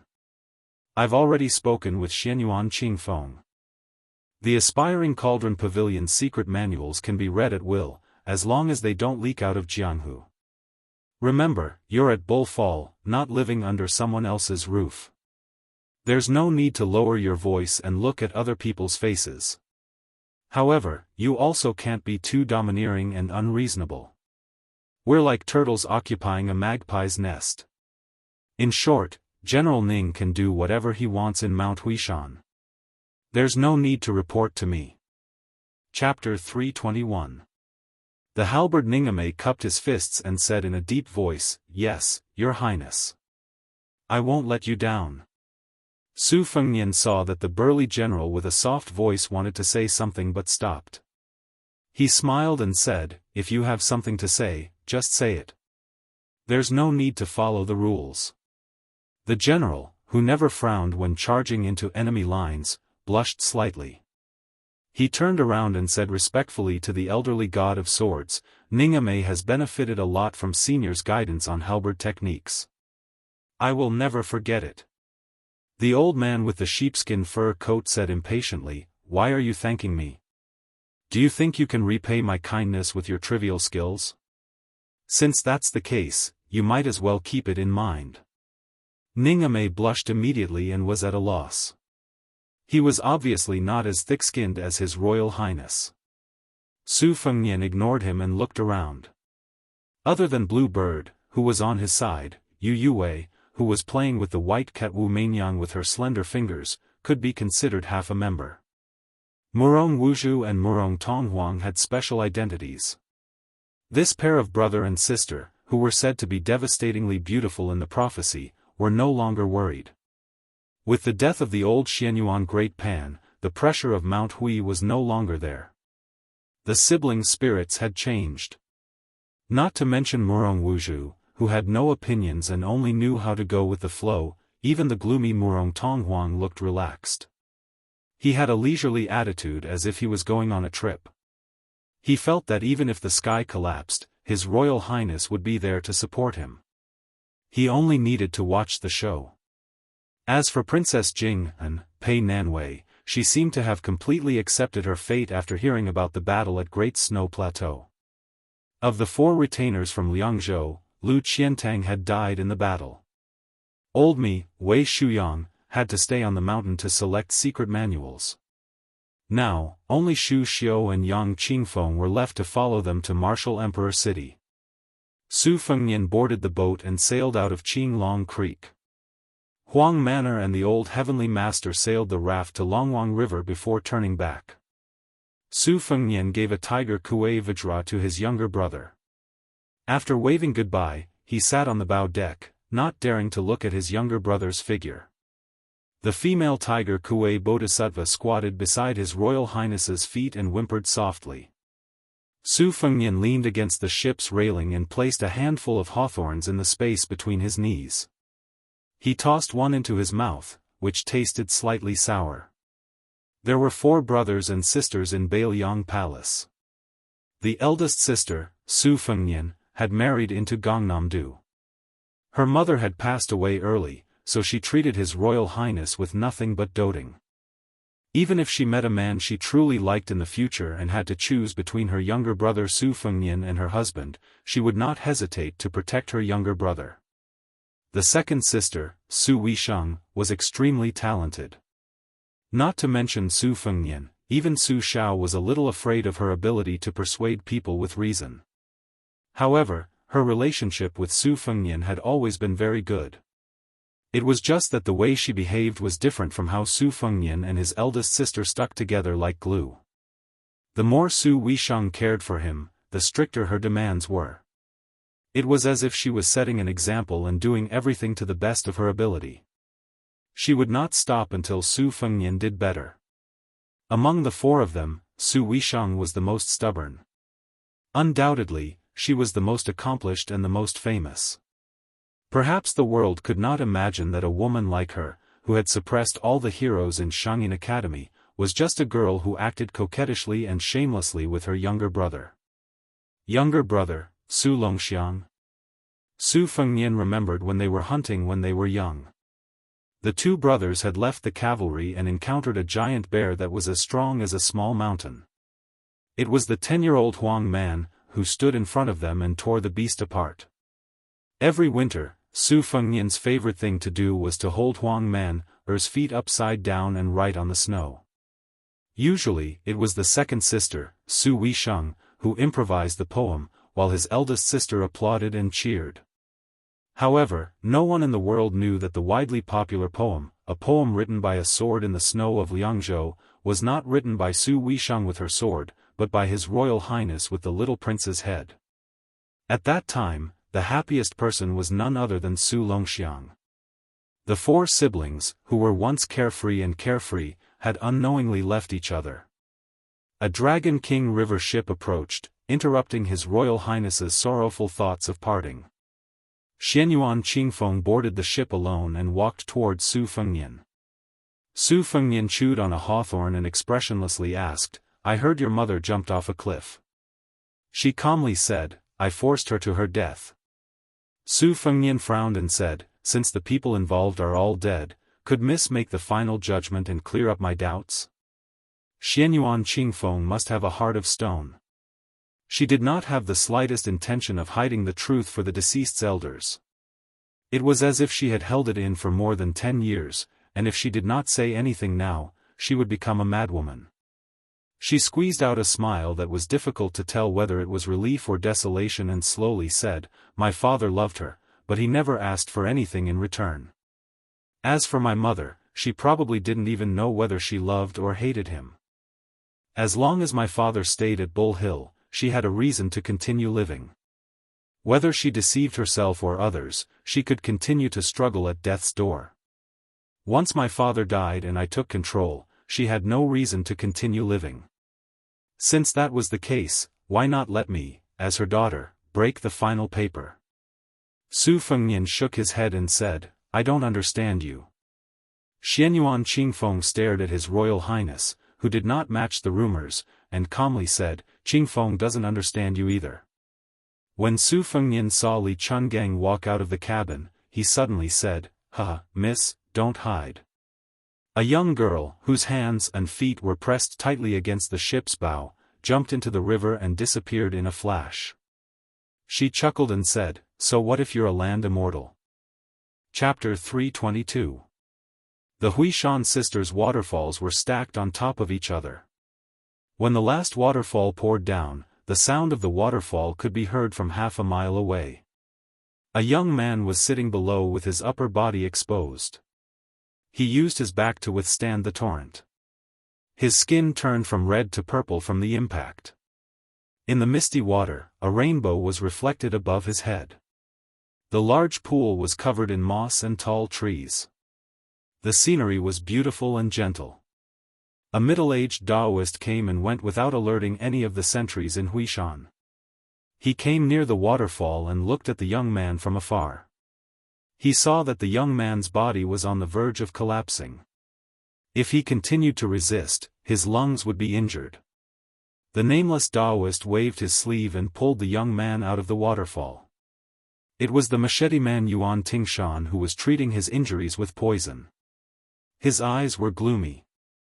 A blade tied to his wrist jumped out of the water like a green dragon. With the blade in hand, he could kill the enemy at any time. Yuan Tingshan's caution was evident. However, when Yuan Tingshan saw the person's face, he immediately knelt on the rock beside the pool even though he was famous for being heartless in Huishan. He said loudly, "Julu's Yuan Tingshan greets the Immortal Senior. Yunjin Mountain's Immortal Senior has rewarded me with a few celestial fruits. I will remember your kindness." The middle-aged Daoist who fished once every 10 years in Mount Longhu waved his hand and said, "I only came to Huishan's great snow field to send Xianyuan Jingqing off. I saw that you were going astray and recovering from your internal injuries, so I took the liberty to intervene. Don't blame me for doing something unnecessary." Yuan Tingshan smiled and showed his white teeth. He said, "I don't dare." The Daoist saw that the young man's words were extremely respectful, but his right hand was holding on to the hilt of his blade. He did not take it to heart and just smiled. He lamented, "Julu is a place where people converge. If Kunlun is the dragon's head and Donghai City is the dragon's tail, then Julu is the dragon's horn. The people here are either evil or virtuous. There are very few mediocre people here." Yuan Tingshan half knelt on the rock and looked straight at the Daoist. He said slowly, "I'm short-sighted and don't know these things. I just couldn't stay in Julu, so I came out to beg for a living. I've heard that the celestial masters of Mount Longhu are proficient in divination and physiognomy. Could it be that celestial master is an elder from the celestial master residence?" The middle-aged Daoist shook his head and did not deliberately mystify. Instead, he said frankly, "Although my surname is Zhao, I'm not from the celestial master mansion." He only borrowed the blessed land of Mount Longhu to cultivate and did not concern himself with worldly affairs. He treated it as accumulating some good fortune for his descendants and accumulating some good karma. As a result, my Dao heart is impure and I have been mediocre for many years. Although Yuan Tingshan was uncouth and did not know many characters, he was smart enough to hide his disappointment when he heard that the Daoist was not a noble from the Taoist master mansion. He said loudly and humbly, "Immortal Senior, you are obviously a celestial being like an immortal on the land. How can we, the common people, make wild guesses about you?" The ordinary-looking Daoist took out a yellowed book from his sleeve and tossed it to Yuan Tingshan from a distance. His voice was light, unlike Yuan Tingshan's, which was full of vigor, but his voice could be heard clearly in the roar of the waterfall. Xianyuan Jingqing sought his own heaven's retribution, but in fact, after the last heaven's thunder, which was as thick as a peak, he still had one spiritual soul and one physical soul left. That's why this humble Daoist said to send him off just now. "It was fate that I met you at Yunjin Mountain and your murderous aura scared away the dragon salamander that was about to turn into a dragon. We met so many people, but you were the only one who was willing to eat the wild fruit in the bamboo basket. It's also fate. The Tao that I cultivate is the most boring word, seclusion. It's almost the same as the wild fox Zen of Buddhism. If there's fate, there's a need to resolve it. Today, I'll get a book from Xianyuan Jingqing for you.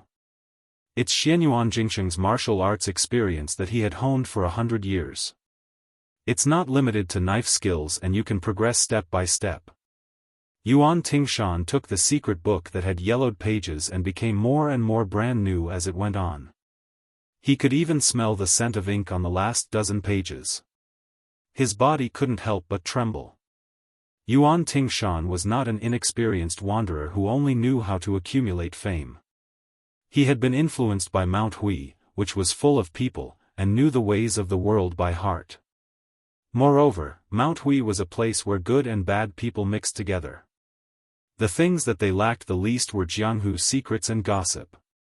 The martial artists of Jianghu, except for the land immortals who had profound means in the past dynasties, had always been fiercer and more powerful with each generation.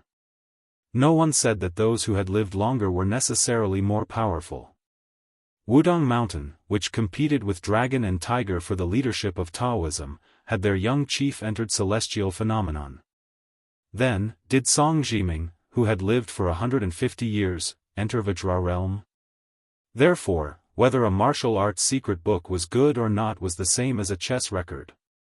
The older the antique was, the less valuable it was. Xianyuan Jingsheng was a genuine celestial phenomenon master. How could his life's work be measured by mountains of gold and silver? Not to mention 1 Xianyuan Qingfeng, even if 10 Xianyuan Qingfeng were to be exchanged, Yuan Tingshan wouldn't even look at them. However, Yuan Tingshan, who was cold by nature, was frightened. His expression became serious, and he carefully put the book into his bosom. He stood up and bowed to show his seriousness. He raised his head and asked, "What does Senior Immortal want Yuan Tingshan to do?" "I'll go through a mountain of swords and a sea of flames." Although Yuan Tingshan is a penniless pauper, this promise made under the premise of mutual consent is indeed worth some money. The middle-aged Daoist went straight to the point. Only when a tiger has grown wings will there be chaos. You've already seen the Crown Prince of Bailiang. I don't need you to kill him. I only need you to remove his wings. After you've read Xianyuan Jingsheng's cultivation experience, you can use it to hone your martial arts. Yuan Tingshan laughed. Senior Immortal has suffered a great loss in this deal. With Yuan Tingshan's bad temper, even if he's His Royal Highness, the King of Bailiang or the Emperor, as long as he annoys me, I'll chop him off his horse. The middle-aged Daoist appeared to be in a rare trance. He turned his head to look at the big snow plateau that was full of potholes after the heavenly tribulation. He muttered, "There are 80,000 words in the world, but only one word can kill. The word love can mislead people. The word love can kill." Therefore, Ancestor Lu once left a sword hanging on the eaves of Daijing, passing on the Tao of the Sword of Wisdom to his descendants. Even though this seemingly middle-aged Daoist had already transcended, he still sighed at this moment. Xianyuan Jingsheng, since you know that you can't force it, then why bother to pay the price? I've never seen such talent in my life. If you used it outside of Mount Hui, who in the world would be able to bind your hands and feet? Why would you gamble everything for a woman, just to look at her from afar? It's better not to fight. Also, you're a woman who is infatuated but doesn't understand love. You don't care about ethics, morality, and shame, but why do you even care who's good to you? You keep saying that you don't care about Xianyuan Jingsheng, but if you really don't care, why do you do things that make Xianyuan Jingsheng unhappy? When people meet, there are only 2 kinds of fate, good and evil. Evil fate isn't fate? Yuan Tingshan, who couldn't hear clearly, asked tentatively, "Senior Immortal, may I ask if that Xianyuan Jingsheng really entered the realm of Earth Immortal?"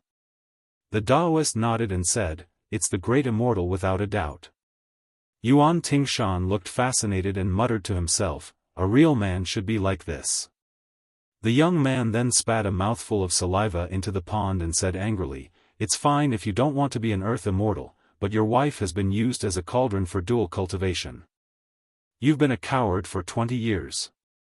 There's nothing more stifling in the world than this." The middle-aged Daoist said calmly, "Put yourself in Xianyuan Jingsheng's shoes, what would you do if you were him?" Yuan Tingshan had a look of disdain and said without hesitation, "If I were Xianyuan Jingsheng, I wouldn't care if I could kill Ancestor Xianyuan Pan.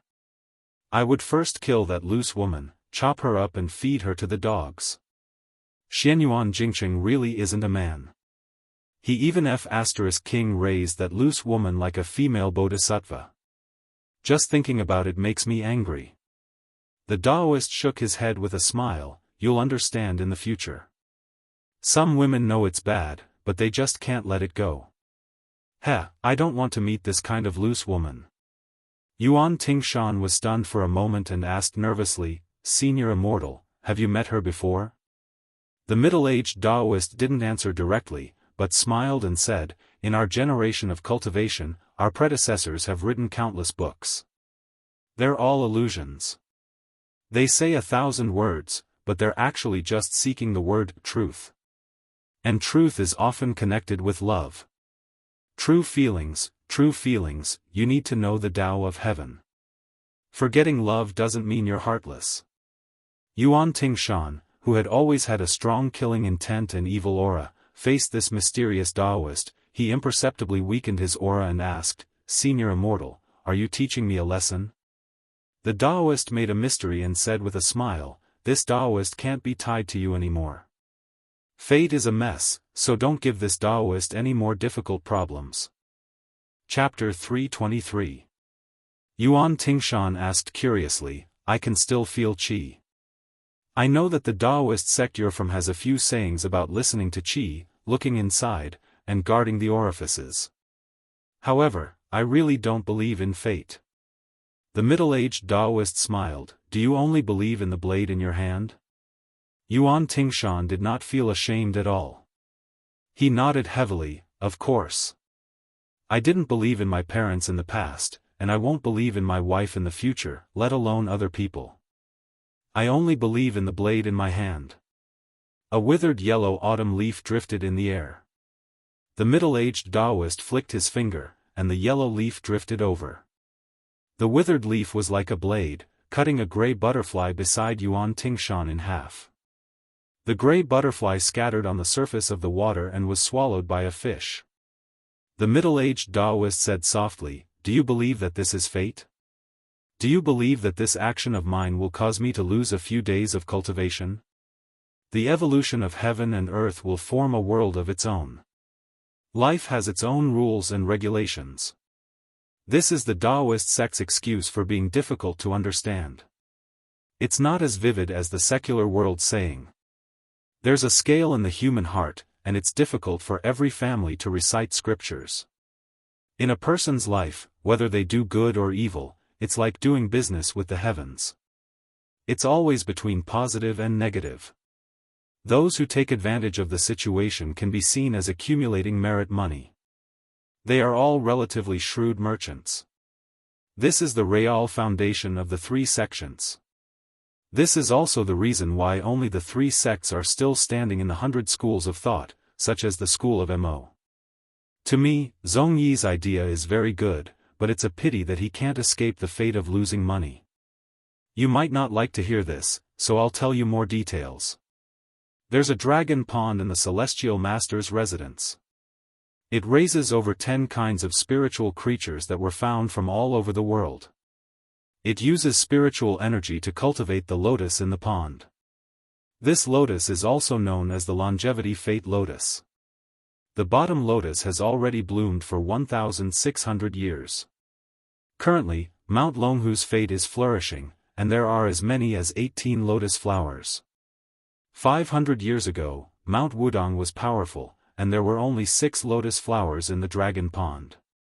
In the recent 100 years, Qi Xuanzhen ascended, and a celestial master changed the emperor's fate. Later on, Mount Longhu became the sect leader, and new lotus flowers bloomed in all Daoist sections. Do you really think that Zhao Danping went down the mountain to the capital because of a dispute with Zhao Danxia's brother? That year, 3 lotuses of the Lotus of Providence withered for no reason. This was a situation that had never happened even when Su Shao attacked Mount Longhu. As the new leader of Mount Wudong connected the providence of heaven and earth, another 3 lotuses withered in the dragon pool. Yuan Tingshan, do you know how much effort those nobles of the Celestial Master Mansion have put in? As for Xianyuan Jingcheng, whom you look down upon, this person is not inferior to me in terms of the theory of providence patterns. In fact, he is even better than me. As for why I admire Xianyuan Jingcheng so much, I won't tell you. Not reaching celestial phenomenon and not touching the mysteries of the heavens were not deliberately exaggerated by the ancestors. Yuan Tingshan was dumbfounded. The middle-aged Daoist laughed self-deprecatingly and sat down cross-legged. Life and death are 2 different things. I have cultivated for 300 years. Back then, I went astray and cultivated to be a hermit. Now that I've talked about it, I can't stop talking. Fine, I'll talk to my heart's content today. Let's talk about the Lotus of Providence at the Dragon Pool and the Wu family's sword tomb. There are hundreds of thousands of ancient swords, famous swords, broken swords, and broken swords. The children of ordinary people are caught when they are 1 year old. After the children of the Wu family are born, they will be led by their elders to the Sword Mountain. They can only go down the mountain after they find a life sword. Do you believe that there are people who go up the mountain when they are just a few years old and can't go down the mountain until they die of old age? Yuan Tingshan sat closer to the middle-aged Daoist and asked in confusion, won't they starve to death? The Daoist said indifferently, before the age of 10, the guards of the sword tomb will send some food. After 10, it's up to the heavens. Yuan Tingshan was not blindly cautious and did not know what was good for him. When he got closer, he let go of the hilt and put it aside. Hearing this secret that he had never heard of, Yuan Tingshan curled his lips and showed disdain for the Wu family's sword tomb. He said sarcastically, the Wu family's sword tomb's glory is only when the 9 swords came out of Beimang. The 100 years old and new sword gods have nothing to do with them. The middle-aged Daoist said indifferently, you know about Dong Tai. Yuan Tingshan laughed heroically and said, of course. Among the sword experts today, this guy has the most celestial aura. Sooner or later, I will use this guy as a whetstone. The Daoist looked at the rising mist in the pond and said, the world only knows that Dong Tai came out of nowhere and fought with Wuxia Xianxia of the martial emperor city to a draw.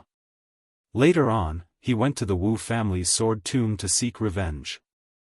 However, they did not know that Dong Tai practiced the sword in the sword tomb's sword mountain. This person was originally an illegitimate son of the Wu family. After he was discovered by the sword tomb, he was brought back to the family when he was 6 years old. According to the sect's rules, he was thrown to the sword immortal realm. Who would have thought that this throw would throw a great talent who could enter the sword immortal realm at any time? Wuxia Xianxia is not willing to be number 1 in the world, but Dong Tai is not much inferior. Yuan Tingshan hesitated for a moment and swallowed his words back into his stomach. This was very rare. The middle-aged Daoist was able to see through people's thoughts and said with a smile, you want to ask if my cultivation is compared to Dong Tai Wuxia Xianxia? After his thoughts were seen through, Yuan Tingshan did not pretend to be polite and said with a grin, Yuan Tingshan is bold enough to ask.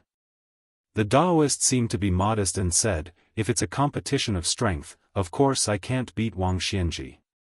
This young man with the surname Wang was said by a stubborn old man of the Dragon Tiger Mountain to be a martial artist who could compete with ancestor Lu. Since ancient times, proving one's Dao with strength has been a wrong path. Only that young man managed to hit the right path. Yuan Tingshan knew that this Daoist's tone was so big that it could accommodate the whole world when he was at the edge of the deep pond in Yunjin Mountain. He did not make a fuss when he heard the middle-aged Daoist call the city lord of the martial emperor city a young man. Yuan Tingshan did not believe in anything but believed that whoever had the hardest fist was the boss. Since it was obvious that this immortal was an expert whose cultivation was unfathomable, even if he said that he was the Dao ancestor or the founder of the 3 pure ones, Yuan Tingshan would still hold his nose and cheer loudly. Moreover, Yuan Tingshan was more shocked by the terror of the old monster Wang's supernatural power. He clicked his tongue and said, this old man is invincible. The middle-aged Daoist chuckled softly and said, a single word from a monarch can decide a person's life and death. You must know that the most holy of the 3 sects can borrow the power of heaven, earth, ghosts, and gods to turn their words into prophecies. In the past 100 years, the number of land immortals who stood out among the 3 sects and 9 schools can be counted with one's fingers. However, in your generation, the number of land immortals can be counted with 2 hands. It's because that person who killed millions of people was bored and shifted the remaining fate of the 8 fallen countries to another chessboard. Yuan Tingshan, I don't know if I can see you occupy a place in my lifetime. Yuan Tingshan was surprised and said, me? The Daoist said calmly, Yuan Tingshan, I don't mind telling you the truth. Killing the crown prince of Beiliang has cost you a lot of your fate. Yuan Tingshan was about to draw his sword out of anger, but he managed to hold back his impulse. The middle-aged Daoist continued, but with you and I sitting here, I've finally returned some fate to you. The middle-aged Yuan Tingshan's gaze was like a knife as he asked, Immortal Elder, who are you? Why are you so fond of me? I've never believed that a pie would fall from the sky. Even if it did, it wouldn't fall on Yuan Tingshan's head. The Daoist looked at the rainbow and muttered to himself, "Back then, I let down the country and the beauty and insisted on entering the mountain to cultivate. Why? I've thought about it for many years, but I still couldn't figure it out. Therefore, there are many things that don't make sense in the end. Why did Xianyuan Jingqing like that woman? Why did she choose to jump off the cliff even after seeing Xianyuan Jingqing's remnant soul? Also, why did that Fengdu green robe fall in love with Li Chungang at first sight and never forget him? In the creation of heaven and earth, there's no greater spiritual energy than humans. What is heaven's secret? It's probably the human heart. I remember back then when I watched Qi Xuanzhen and Li Chungang fight, Li Chungang went down the mountain quietly. Later on, I talked to Qi Xuanzhen about this matter and finally asked him why he never left Mount Longhu in his life. Yuan Tingshan couldn't wait to ask, why? The middle-aged Daoist exhaled a long breath and said slowly, Qi Xuanzhen said he was enlightened at the age of 12. He knew he was Lu Dongxian, so he waited for a red robe. However, he knew he couldn't wait for that life, so he reincarnated. He was just waiting. Yuan Tingshan was shocked to the extreme. He said with his eyes wide open, Immortal Qi didn't ascend, but Ancestor Lu reincarnated? There's really reincarnation? How can he know his past life? The middle-aged Daoist sighed, I don't know who Qi Xuanzhen reincarnated as, and I waited for this life.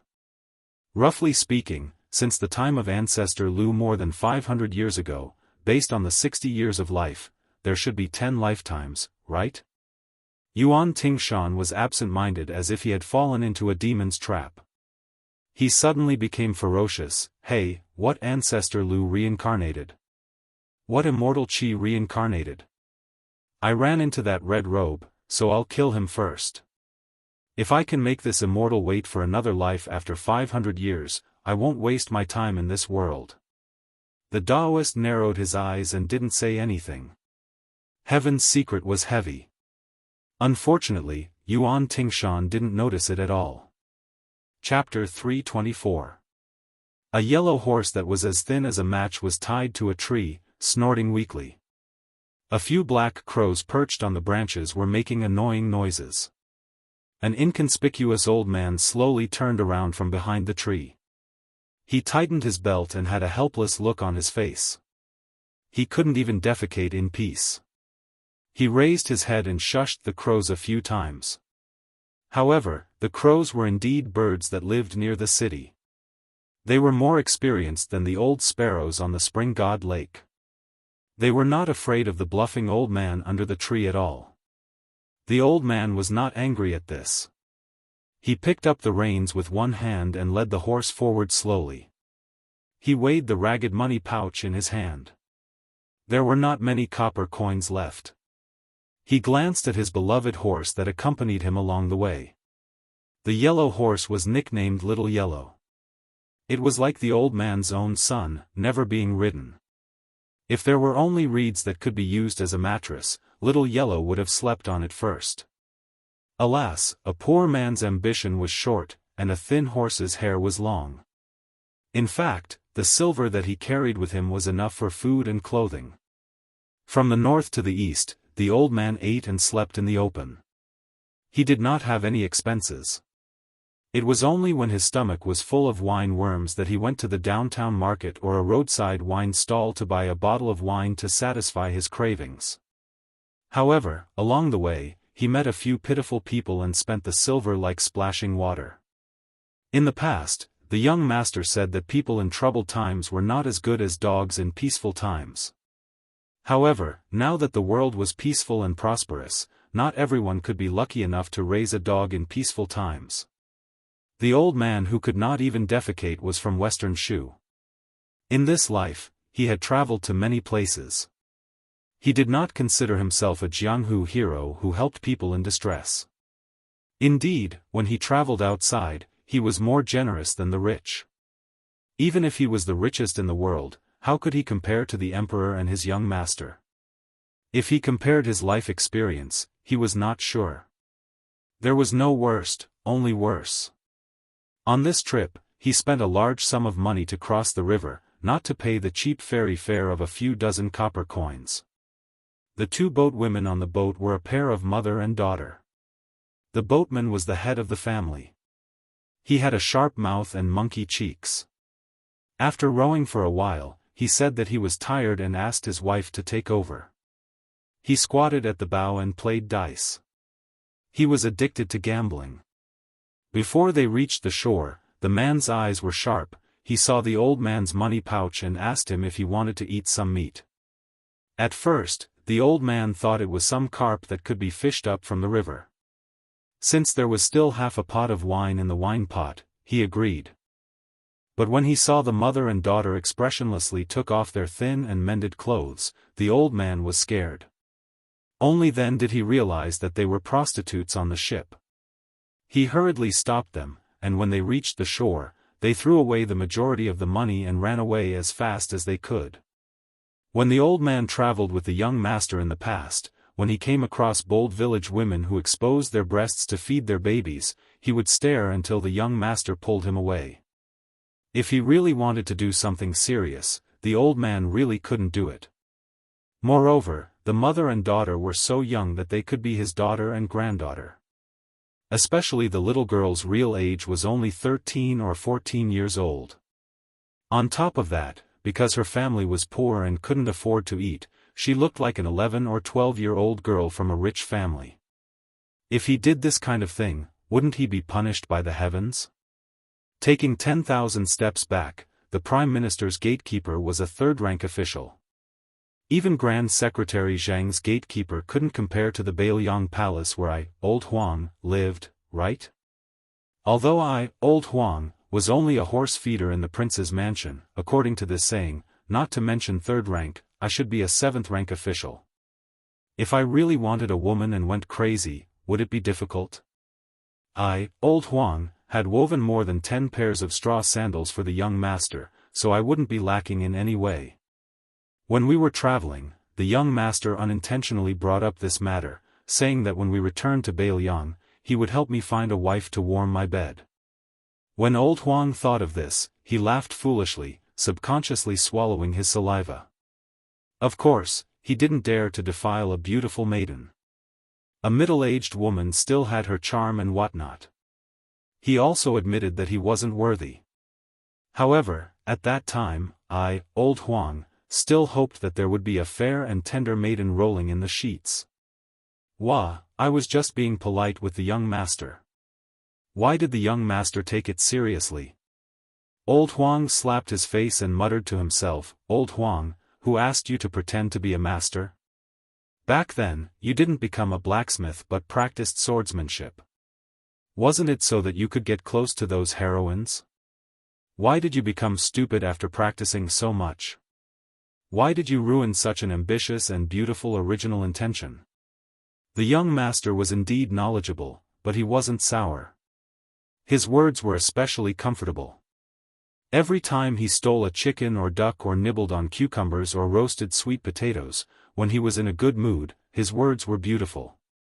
Old Huang clearly remembered a saying that in the world, there was a kind of person whose heart was higher than the sky and whose life was thinner than paper. He thought about achieving great things all day long, but unfortunately, he didn't have the ability to do so. Old Huang felt that this was a great truth. Even a boor like him, who didn't know how to read, understood it. Hey, was he praising him, Old Huang, for having the strength to do the things he wanted to do? Old Huang was secretly happy when he thought about it. When he grinned, people would notice that he was missing 2 front teeth and was very leaky. The old man and the skinny horse walked slowly, but in this world, as long as one walked, no matter how long the journey was, there would always be an end. Wouldn't they be able to see the majestic city as soon as they looked up? Martial Emperor City wasn't originally called Martial Emperor City, but Overlook City. It was a vassal city of a royal family in Dongyue during the spring and autumn period. It was named after a line in a poem written by sage Zhang when he traveled to the eastern sea thousands of years ago, Donglin stone platform to see the vast sea. Later on, Wuxia Xianxia, who was a nobody, fought again and again in the Jianghu. He was highly regarded by the royal family of Dongyue and was taken in as their son-in-law. They wanted to use Wang Xianji's invincible strength to rebel and usurp the country. After they failed, they hoped that one person would die to atone for the crime of the whole city. After the city was besieged, as a member of the royal family, he committed suicide in front of 60,000 armored soldiers. The emperor of Dongyue was still unwilling to let him go. Of course, he didn't say that he wanted to exterminate his entire family. After all, if he did so, wouldn't the emperor's own family be killed? However, the massacre of the entire city was unavoidable. Coincidentally, Wang Xianji had just returned from a battle with the contemporary sword god, Li Chenggang. He didn't waste any words with the emperor and directly killed his way from the outside of the city to the outside. He carried the city lord's corpse back into the city and then killed his way back to the outside of the city. He killed his way back to the outside of the city 3 times. On the last time, he killed his way to just 30 steps away from the East Yu Emperor's tent. He killed all the elites of the Eastern Yu sword pool who had been the imperial guards of Dongyue for generations. Wang Xianji forced the emperor to make a vow to the city by himself. That was how the martial emperor city became independent during the spring and autumn period. The older Wang Xianji got, the more profound he became, occupied the eastern sea and looked down on the Jianghu. He was truly invincible. In the end, when the Liang dynasty unified the country, the old emperor, who had established an unprecedented great cause, personally rushed to the martial emperor city to have a private talk with Wang Xianji. One was the emperor who ruled the world, the other was an ordinary man who claimed to be able to kill the immortals of the earth. The world only knew that the two of them had a pleasant conversation. Neither the emperor nor the ordinary man was angered. After that, even when the martial emperor city secretly killed the Jianghu people, the imperial court only turned a blind eye to it. Nowadays, Wang Xianji rarely fought with others. The world no longer expected anyone to be able to defeat this martial artist who was so conceited that he could fight with ancestor Lu 500 years ago. The new sword god, Dong Tai, and Xing Yi, Chao Chongqing, were all legendary figures. However, in the martial emperor city, they only fought until they were undefeated. Everyone had already regarded them as deities. Ordinary experts weren't worthy to meet Wang Xianji, let alone Wang Xianji. As for Wang Xianji, who used human strength to prove the heavenly Tao, if he really wanted to kill someone, even the immortals of the earth, as long as they hadn't ascended, would be unable to defeat Wang Xianji. The old man walked to the towering city gate. The people of the Jianghu who entered the city together with him were all experts with boundless elegance. If they weren't those who had red hair and iron arms, it felt like they could blow people away with just a sneeze, then they were those who stood out from the crowd. If they were to fart, the entire Jianghu would say that it was fragrant. The old man was like an inferior horse. Both of them were starving. It was really unsightly. Most importantly, before this old man entered the city, he purposely slowed down his pace, allowing a young heroine in luxurious clothes to walk in front of him. While he was staring at her charming swaying buttocks, he took out an ivory comb and combed his messy gray hair. Since this beautiful heroine in exquisite clothes dared to come to the martial emperor city alone, she definitely wasn't an ordinary young lady who only knew how to play zither, go, calligraphy, and painting. Sensing the gaze behind her, she turned around and glared. However, when she saw that it was an old man who was leading an inferior horse that was even worse than a mule, she didn't bother about it anymore. She snorted coldly and went straight into the city. The old man said to himself, if my young master and that brat Wenhua saw this young lady, my young master would probably cheat Wenhua of his money again, right? After entering the city, the old man walked along the central city's main road until he could see the top of the city wall. Then, he sat down at a roadside wine stall and poured out all the copper coins in his money pouch onto the table. He grinned and said, "Waiter, bring me a pot of good yellow wine and boil it for me." The waiter was a local of the martial emperor city and had never looked down on foreign martial artists, let alone an old man like this. He rolled his eyes and said, this amount of copper coins is barely enough to exchange for a mouthful of yellow wine. Old Huang smiled foolishly and said, "It doesn't matter. I'll just take a mouthful. Give me a small bowl, and I'll treat it as a bowl of wine." After he finished speaking, he ignored the waiter's look and raised his head to look at the top of the city wall. He said softly, "Young master, the situation is tense. But this time, Old Huang won't talk nonsense." Chapter 325. Xianyuan Qingfeng. It really wasn't a festive name. Su Fengnian and the new head of the Xianyuan family left the Dragon King River on the same boat. From the looks of it, this woman wouldn't stop until they reached the Great River. On the surface, she had at least done her part as a host. She hadn't even warmed up the position of head of the Great Bull Gang yet, and she had already gotten into character so early. Su Fengnian didn't dislike her sending him off. After all, he had left in a hurry and didn't have time to talk about many things. Or perhaps, the things he talked about were too vague.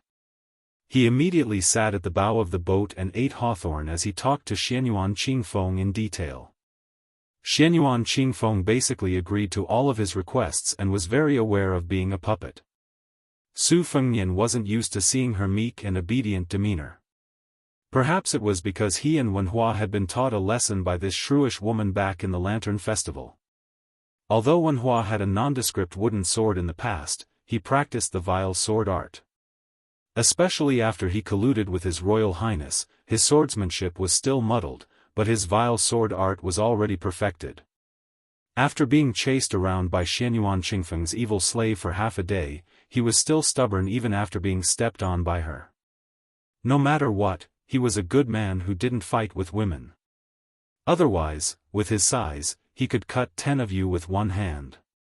At that time, Xianyuan Qingfeng, who was still living a happy life, sneered and ordered the people to let go of Wenhua. Then, she used a horsewhip to cut the wooden sword ranger 7 or 8 times from head to toe. After the two were dragged away by Old Huang, Su Fengnian almost recognized Wenhua, which was enough to show how ruthless Xianyuan Qingfeng was. Since then, Wenhua had been thinking every day about the day when he had perfected his swordsmanship and could hold his head high. He would definitely go to Mount Hui and beat her to death with his wooden sword. Every time he talked about this, Wenhua would lovingly gaze at beggar Su, who was as soft and tender as a woman. His Royal Highness would feel goosebumps all over. That one guy.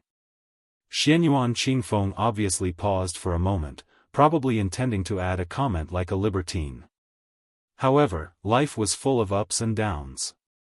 The lecherous beggar he met by chance years ago had suddenly become the legitimate eldest son of the most powerful king in the world. According to common sense, birds of a feather flock together. A young man who could do such despicable things with the crown prince of Bailiang must be either rich or noble. Most likely, he was loitering outside of Bailiang under the guise of studying abroad. Therefore, Xianyuan Qingfeng asked a reasonable question. Is it a son of an aristocratic family who has been traveling around the various provinces? Su Fengnian just held his belly and laughed, without any explanation. After he was done laughing, he leisurely ate the hawthorn and spat out a few seeds. He asked in a seemingly casual manner, "There's a machete man in Mount Hui called Yuan Tingshan. I heard that you're very familiar with him." Xianyuan Qingfeng, who had been standing and looking down, said calmly, "When I left the mountain, I had already sent my guest, Hong Yuan, to lead more than 20 men of sacrifice to the Sisters' Waterfall to encircle and annihilate Yuan Tingshan." Su Fengnian suppressed the shock in his heart and said with a smile, "Is this a sign of allegiance to express goodwill to me?" Xianyuan Qingfeng said coldly, "As long as your highness does not betray Mount Hui, Xianyuan Qingfeng will not betray your highness." As expected of father and daughter. You speak in the same tone. Su Fengnian sighed from the bottom of his heart. He grabbed a handful of hawthorns and raised his hand slightly, wanting to give it to the woman who was temporarily sitting on the same boat as him. Seeing her wooden and indifferent expression, Su Fengnian did not feel embarrassed. He threw a hawthorn into his mouth and stood up to look at the river. His field of vision was wide and he saw a flight of gray geese in the sky. Second sister Su Weisheng had once said that the geese in front of him would definitely be an experienced old geese who had traveled south and returned north. Su Fengnian was lost in thought when Shu Xiu came from the back of the boat, reporting that there was a raft of people chasing after them from Mount Hui's ferry. Su Fengnian walked to the side of the boat and saw a familiar-looking man on the raft. It was the flower thief who had been surrounded by danger by Blue Bird's Xana spear. He waved the fan of beauty and thought that he could bring about a cool autumn. Su Fengnian absolutely did not like this self-proclaimed romantic Jianghu man. Later, more than 30 people rushed to the snowy plains, putting on a grand display of changing their allegiance. Unfortunately, these heroes' flattery was all for naught. More than 10 fence-sitters with uncertain positions were hung up by His Royal Highness on the spot. Su Fengnian saw that this fellow was pestering him endlessly, but he did not intend to make a fuss about it. However, what was strange was that other than this low-ranking guest from Mount Hui, there was also a young child on the raft who was not familiar with the ways of the world. He looked like he was carved from jade, with rosy lips and white teeth. He was very likable and adorable. Su Fengnian was immediately shocked. Could it be that nowadays, it had become popular to bring along family members to seek refuge?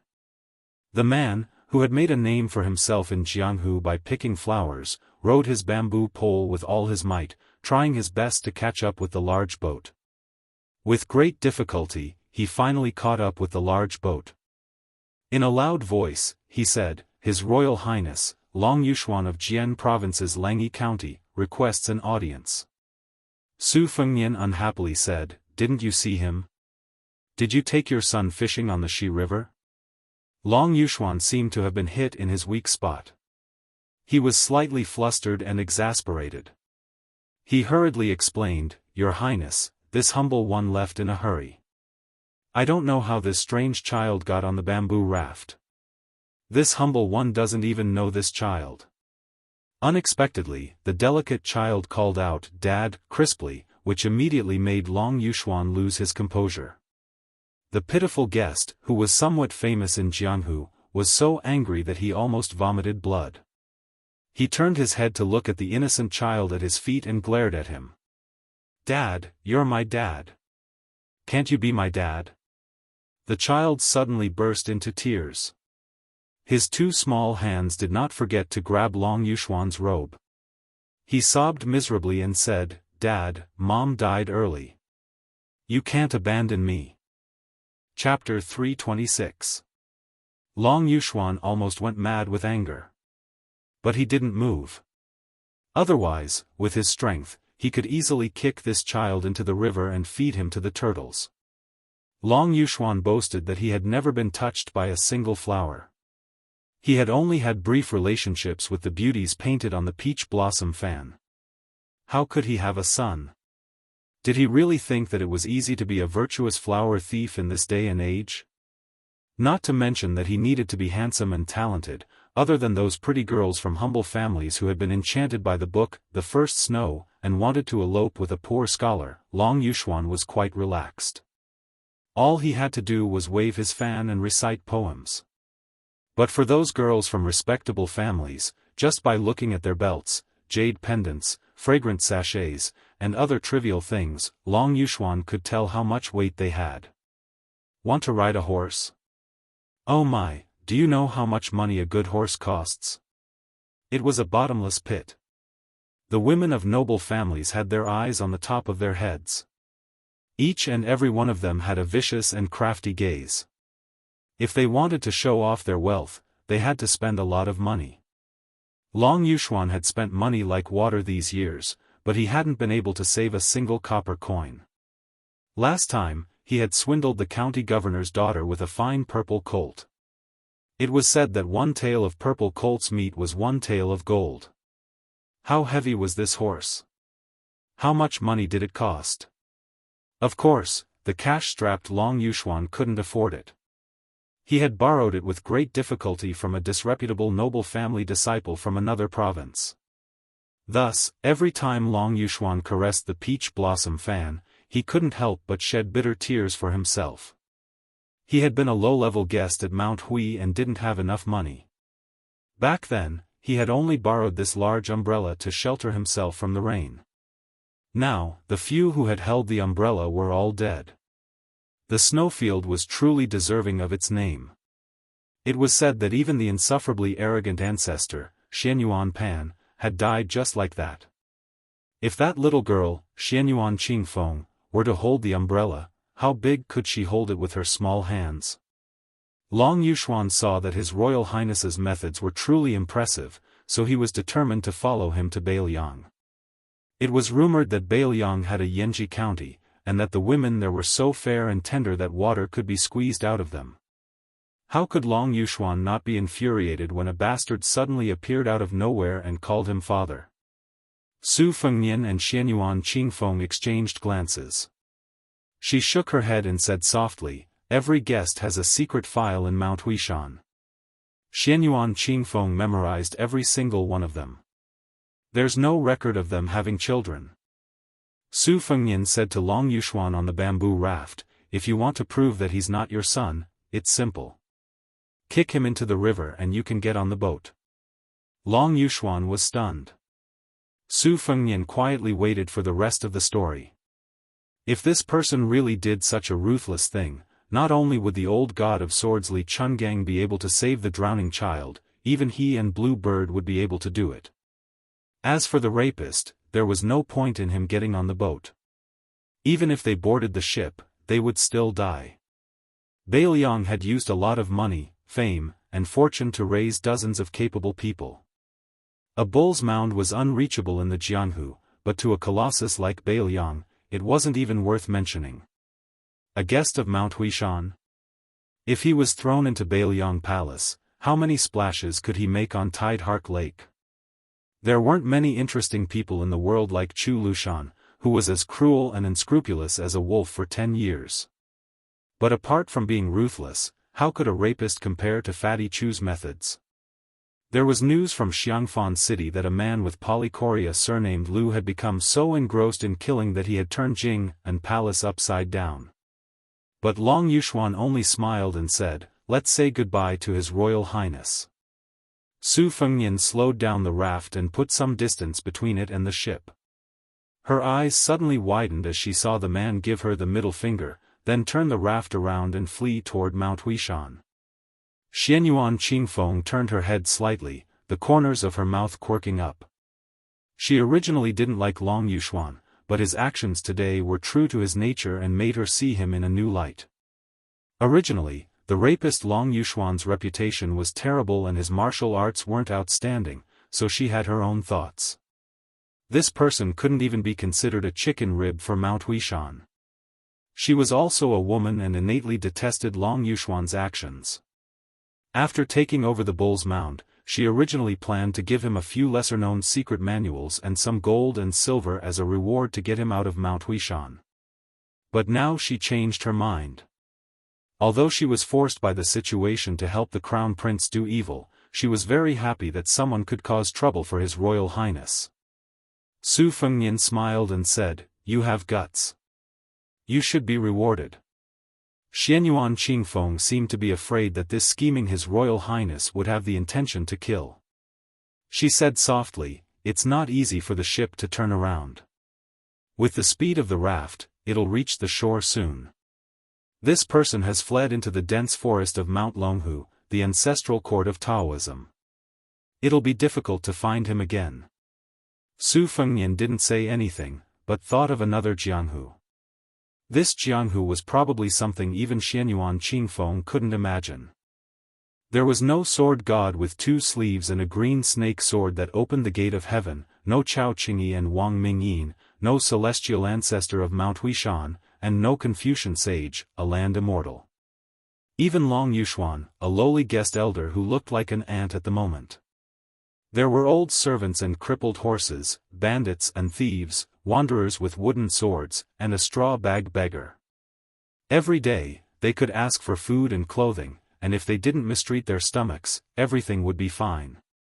If their farts could have the smell of meat, and not just the smell of sweet potatoes and garlic, then it would be even more fortunate. He clearly remembered that wanderer with a wooden sword at his side to put on a shabby front. His specialty was to use yams, glutinous noodles, and sesame oil to make a meal. The yams were mashed and stewed until they were soft. The glutinous noodles were kneaded repeatedly, filtered through a straw sieve, and then found a bamboo cage to steam them. He then stir-fried them with sesame oil, added onions and garlic, and stir-fried them. He had never eaten such delicious food in his life. Every time, he had to fight with the one surnamed one until his face was covered in dirt. The strength that he had accumulated with great difficulty after wolfing down the food was all used up in the fight. After they were done, the two of them would lie on the ground with their arms and legs spread out, happily bragging and farting. They would bitterly say that the wanderer they saw in the downtown area yesterday was just a man with a pretty face. They would drool when they saw the bosom of the pretty girl from a humble family on the second floor of the restaurant the day before yesterday, and talk about how aggressive they were. The one surnamed one couldn't even afford a metal sword or a bronze sword. After meeting him in Old Huang, they wouldn't have known each other without a fight. He liked to run into the crowd even when he was leading his horse and drinking water. He couldn't wait for everyone in the world to know that he was a young master who could both afford to buy and raise horses. This guy really wanted to save face. This was also Jianghu. There were two places in Jianghu. Su Fengnian preferred the one where there was a lively Wenhua. Therefore, Su Fengnian turned to Xianyuan Qingfeng and said with a smile, "I'll have to trouble you to find this person and tell him that I've accepted him as a guest official of Beiliang Palace." Xianyuan Qingfeng frowned and said, "Really?" Su Fengnian nodded and said, "When I speak under the bed, my saliva is a pit." Chapter 327. After Xianyuan Qingfeng changed boats, he didn't return to the Bull Mound. Instead, he followed the Dragon King River and entered the Azure Dragon Stream, heading towards Mount Longhu to look for that guest elder. The flower thief didn't mind being a stray dog. Without a residence to guard, he could live without any restraints. Thus, when Xianyuan Qingfeng found him, this guy actually managed to catch a pheasant and roast it over a bonfire with the child. Long Yuxuan saw with his own eyes that the Prince of Beiliang's ship didn't turn around, so he relaxed a little.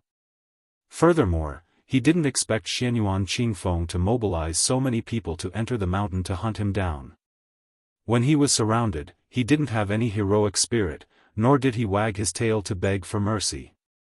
He only asked Mount Hui to let off the child who seemed to have jumped out of a rock. Xianyuan Qingfeng didn't beat around the bush and roughly explained the meaning of the Su Fengnian. Long Yuxuan was filled with vigilance, afraid that he would walk right into the trap. Seeing that this person was so displeased, Xianyuan Qingfeng was slightly displeased and left without saying anything. Long Yuxuan actually believed most of Xianyuan Qingfeng's words when he saw the formation he had set up. However, what really made him decide to chase after the big ship was the child beside him saying, "Father, let's capture all the big sisters on the ship and make them our mothers." Even if Long Xuanyu had 10 times the guts of a bear and a leopard, he wouldn't dare to snatch the women from his royal highness. He wouldn't even dare to take a few more glances to feast his eyes. However, since he had a way out, his face was still acceptable.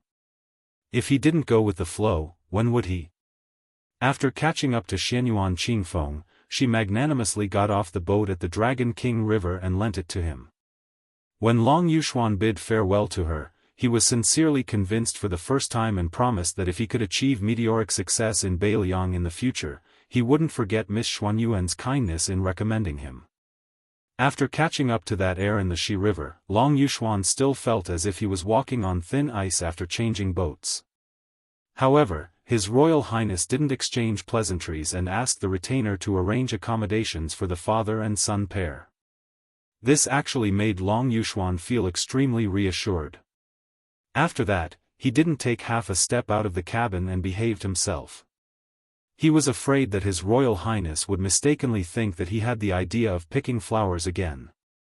If that happened, he would die unjustly. It wasn't easy for him to jump from an unranked guest of Mount Hui to a guest of honor in Beiliang Palace. It could be considered as a carp jumping over the Dragon Gate. If he were to be slaughtered right after becoming a sky dragon, it wouldn't be so miserable. On the other hand, that little brat was like a newborn calf that wasn't afraid of tigers. He acted like an old man and was in a complete mess. Whenever he felt bored, he would walk out of the cabin with his hands behind his back. If he wasn't leaning on the railing to look at the river, he would stand at the bow of the ship and assume all kinds of postures that showed that he had experienced the vicissitudes of life. That wasn't all. When he saw the beauties of several His Highness, he approached the androgynous brother and sister. He raised his little head and sighed softly with a look of disappointment. Then he walked to the front of the most beautiful young woman. He raised his head and stared at the same spot, nodding slightly. Finally, he came to the side of the older sister who was holding the white cat. When he saw the rise and fall of her breasts, his eyes lit up and he said in a deep voice, "Good. Good. Very good." The women didn't know whether to laugh or cry. Even the cold-tempered Princess Jianghu, Pei Nanwei, was amused. Murong Wuzhu covered her mouth and laughed. She didn't mind this little brat mocking her breasts. Yu Yue stared blankly for a moment. The little guy said, "I'll help you hold the white cat, you can hold me." After saying that, he jumped up and wanted to take Wu Meinyang.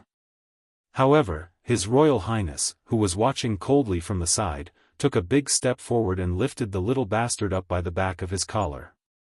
He hung him in the air and scolded jokingly, "You dare to take advantage of this heir apparent's woman. If you're not Long Yushuan's son, who would believe you?" The child couldn't reach the sky and couldn't fall to the ground. He bared his fangs and brandished his claws in the air. Yu Yue glared at His Royal Highness. She was naturally charming. For the next 2 days on the surface of the river, Su Fengnian, who was originally the core of the strict hierarchical circle, was somewhat harmonious due to this child's disturbance. It was like a paperhanger mending a leaky window. Finally, there was some warmth. The child did not have a name or surname. Even if he was beaten to death, he would not admit that this child was his child. Yu Yue was rarely childish. She saw that he had raised 2 crickets at some point in time and would often lie on the deck with his buttocks sticking out to watch the 2 insects fight fiercely. Therefore, she gave him the nickname of Little Bug. On the ship, other than the old man who was in closed-door training and had never shown his face, and His Royal Highness did not have a good impression of this little pervert, there was almost no one who did not like him. Even the 2 pet beasts, the charmingly naive white cat Wu Meinyang and the lively and active tiger Kuei Bodhisattva, did not treat this child as a stranger. Especially Wu Meinyang, who would often sneak out of the cabin and find the child. When she found him, she would leap on top of him and throw herself on his little face. A strange scene that was often seen was the child fighting the crickets. A white cat and a tiger Kuei Bodhisattva would quietly squat on the side and watch the fight. Every time Su Fengnian bumped into this child, he would gently kick the child's buttocks, making him fall flat on his face. Only then would he vent his anger. Who told this little pervert, who was better than his master, to knock on every woman's door every night with all kinds of strange excuses? "Sister Murong, it's getting cold. Do you need Little Bug to warm your bed? Father said that young men can make pancakes on their buttocks. When Little Bug is warm, I'll lie in it, okay? Aunt Pei, the night is long. Little Bug is not in the mood to sleep. The Mid-Autumn Festival is coming. Why don't we admire the moon together? Sister Yu, that part of yours is heavy. Are you tired? Little Bug is good at kneading and massaging. I'll help you relieve your tiredness, okay? Sister Blue Bird, I know you like to wear green clothes. Today, Little Bug specially changed into green clothes. Don't we look like cousins who have been betrothed since childhood?" Acting like a hooligan did not seem to work. The little bastard was very clever. He immediately changed his approach and knocked on the door. "Sister Murong, you and I are both destitute people who have left our homes. Shouldn't we comfort each other? Auntie Pei, I heard that you're good at hand-to-hand games. Little Worm stole the chess set and learned the 2 moves Big Avalanche from Dad during the day, so he secretly created his own inner twist move. Why don't we fight until dawn? Sister Yu, Little Bug helped you find your lazy cat, Wu Mainyang. Open the door. Sister Blue Bird, Little Bug wants to learn the spear art from you. For the past few days, Long Yuxuan had been living in fear and trepidation. Facing this little guy who had just taken off his pants, he certainly could not beat him up. However, no matter if he pretended to scold him or patiently persuaded him, this cheap son of his would just roll his eyes. Even more so, he could not beat him up. Although Long Yuxuan was a flower thief, he was not an extremely vicious person. Otherwise, on the bamboo raft, he would not have chosen not to bite the bait that was laced with poison and instead turned back. In general, they were father and son in name, but this little guy was already acting like a father. Later, Long Yuxuan saw that the atmosphere on the boat was not serious. Although the little guy was messing around, he heard that he was quite popular among beauties. Therefore, he decided to just ignore him and do whatever he wanted. The boat was at the Shi River, but they could already see a small riverside city. This was the border of the Jian province. If they continued north, they would reach the Eastern Sea Martial Emperor city in 10 days. The old god of swords, Li Chungang, finally walked out of the cabin and came to the bow. Su Fengnian was too far away from the old man, so he could not see any clues. Long Yuxuan was finally summoned by His Royal Highness and was officially recognized as having a place on the boat. After chatting for a while, Su Fengnian found out that this former flower thief was actually from the school of Moism. Although the school of Moism had declined along with the other schools of thought, before the spring and autumn period, only Confucianism was respected. At that time, Buddhism had not spread from the west to the east. The school of Moism, which worshipped gods and ghosts, could compete with Taoism. Unfortunately, they were not as tactful as Buddhism and Taoism. They directly clashed with the rising and unstoppable Confucianism. Several schools of thought could not fit in and finally lost. However, the leader of the school of Moism, Juzi, had always been known as the ghost god in the human world and was still a high and mysterious figure. Long Yuxuan was the disciple of the previous Juzi and was one of the 36 pro-disciples. As for why he was expelled from the sect, Long Yuxuan did not explain in detail. Su Fengnian was also too lazy to get to the bottom of it. Who didn't have a book or a loincloth? The people of Jianghu were no different from the scholars. Most of them were stubborn. Hitting someone was a matter of gratitude and grudges, but hitting someone's face was a matter of life and death. On the shore, the fearless Su Fengnian saw a woman with a sword and subconsciously shrunk his neck. With a whoosh, he hid in the cabin and did not dare to disembark. The people on the boat who had met His Royal Highness other than Bailiang all thought that they had met with a disaster. Otherwise, with the domineering Bailiang heir and his family background, how could he be so timid?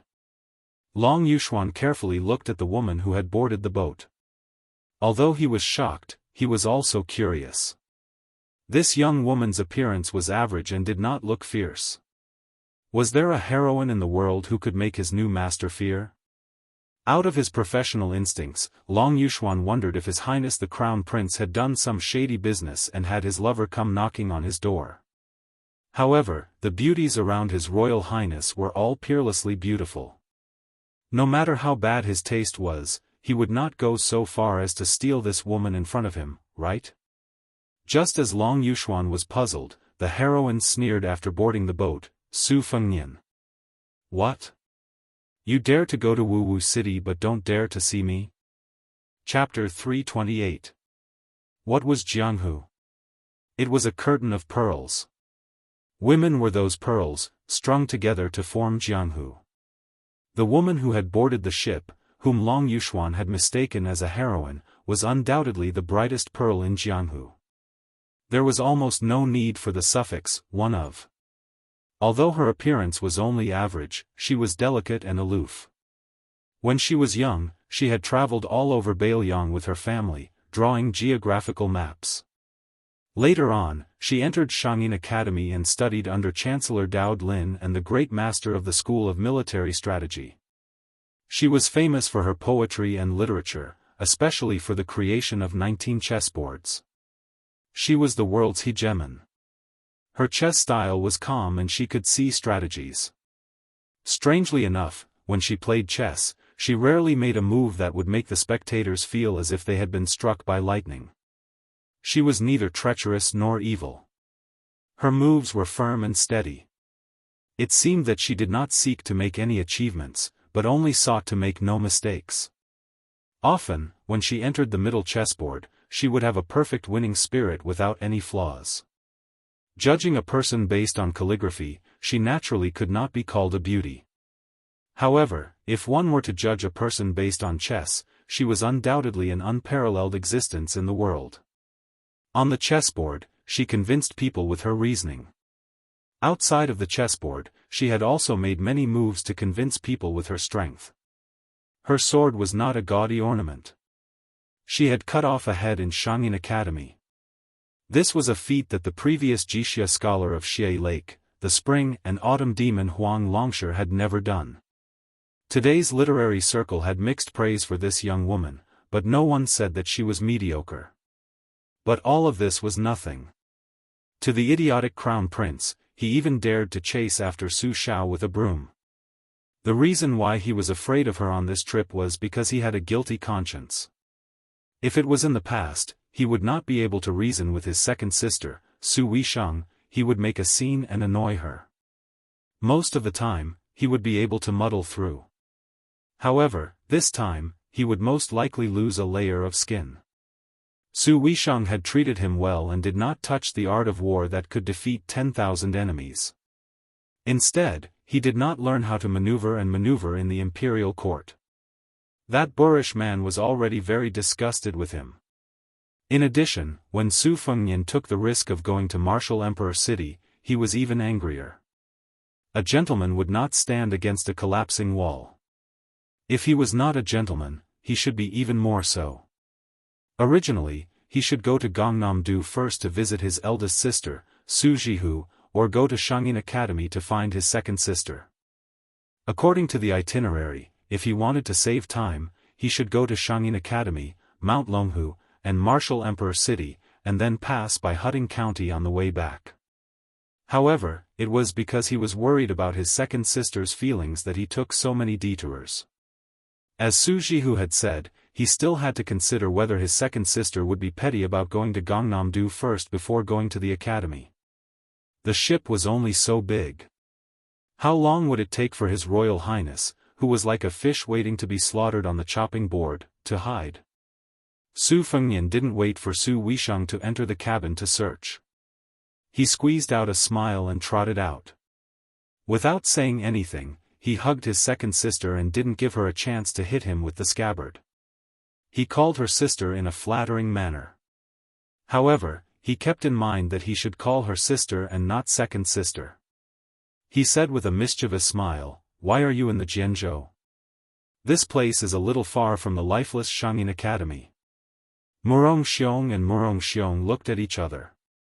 Even Murong Tong Huang, who was always shrewd and scheming, was dumbfounded by this scene. Su Weisheng, who was being hugged, didn't struggle. He said calmly, "I'm afraid that after you enter the Martial Emperor City, you will be cooked in a pot, including your skin and bones. Therefore, I have no choice but to wait here. This is a private matter.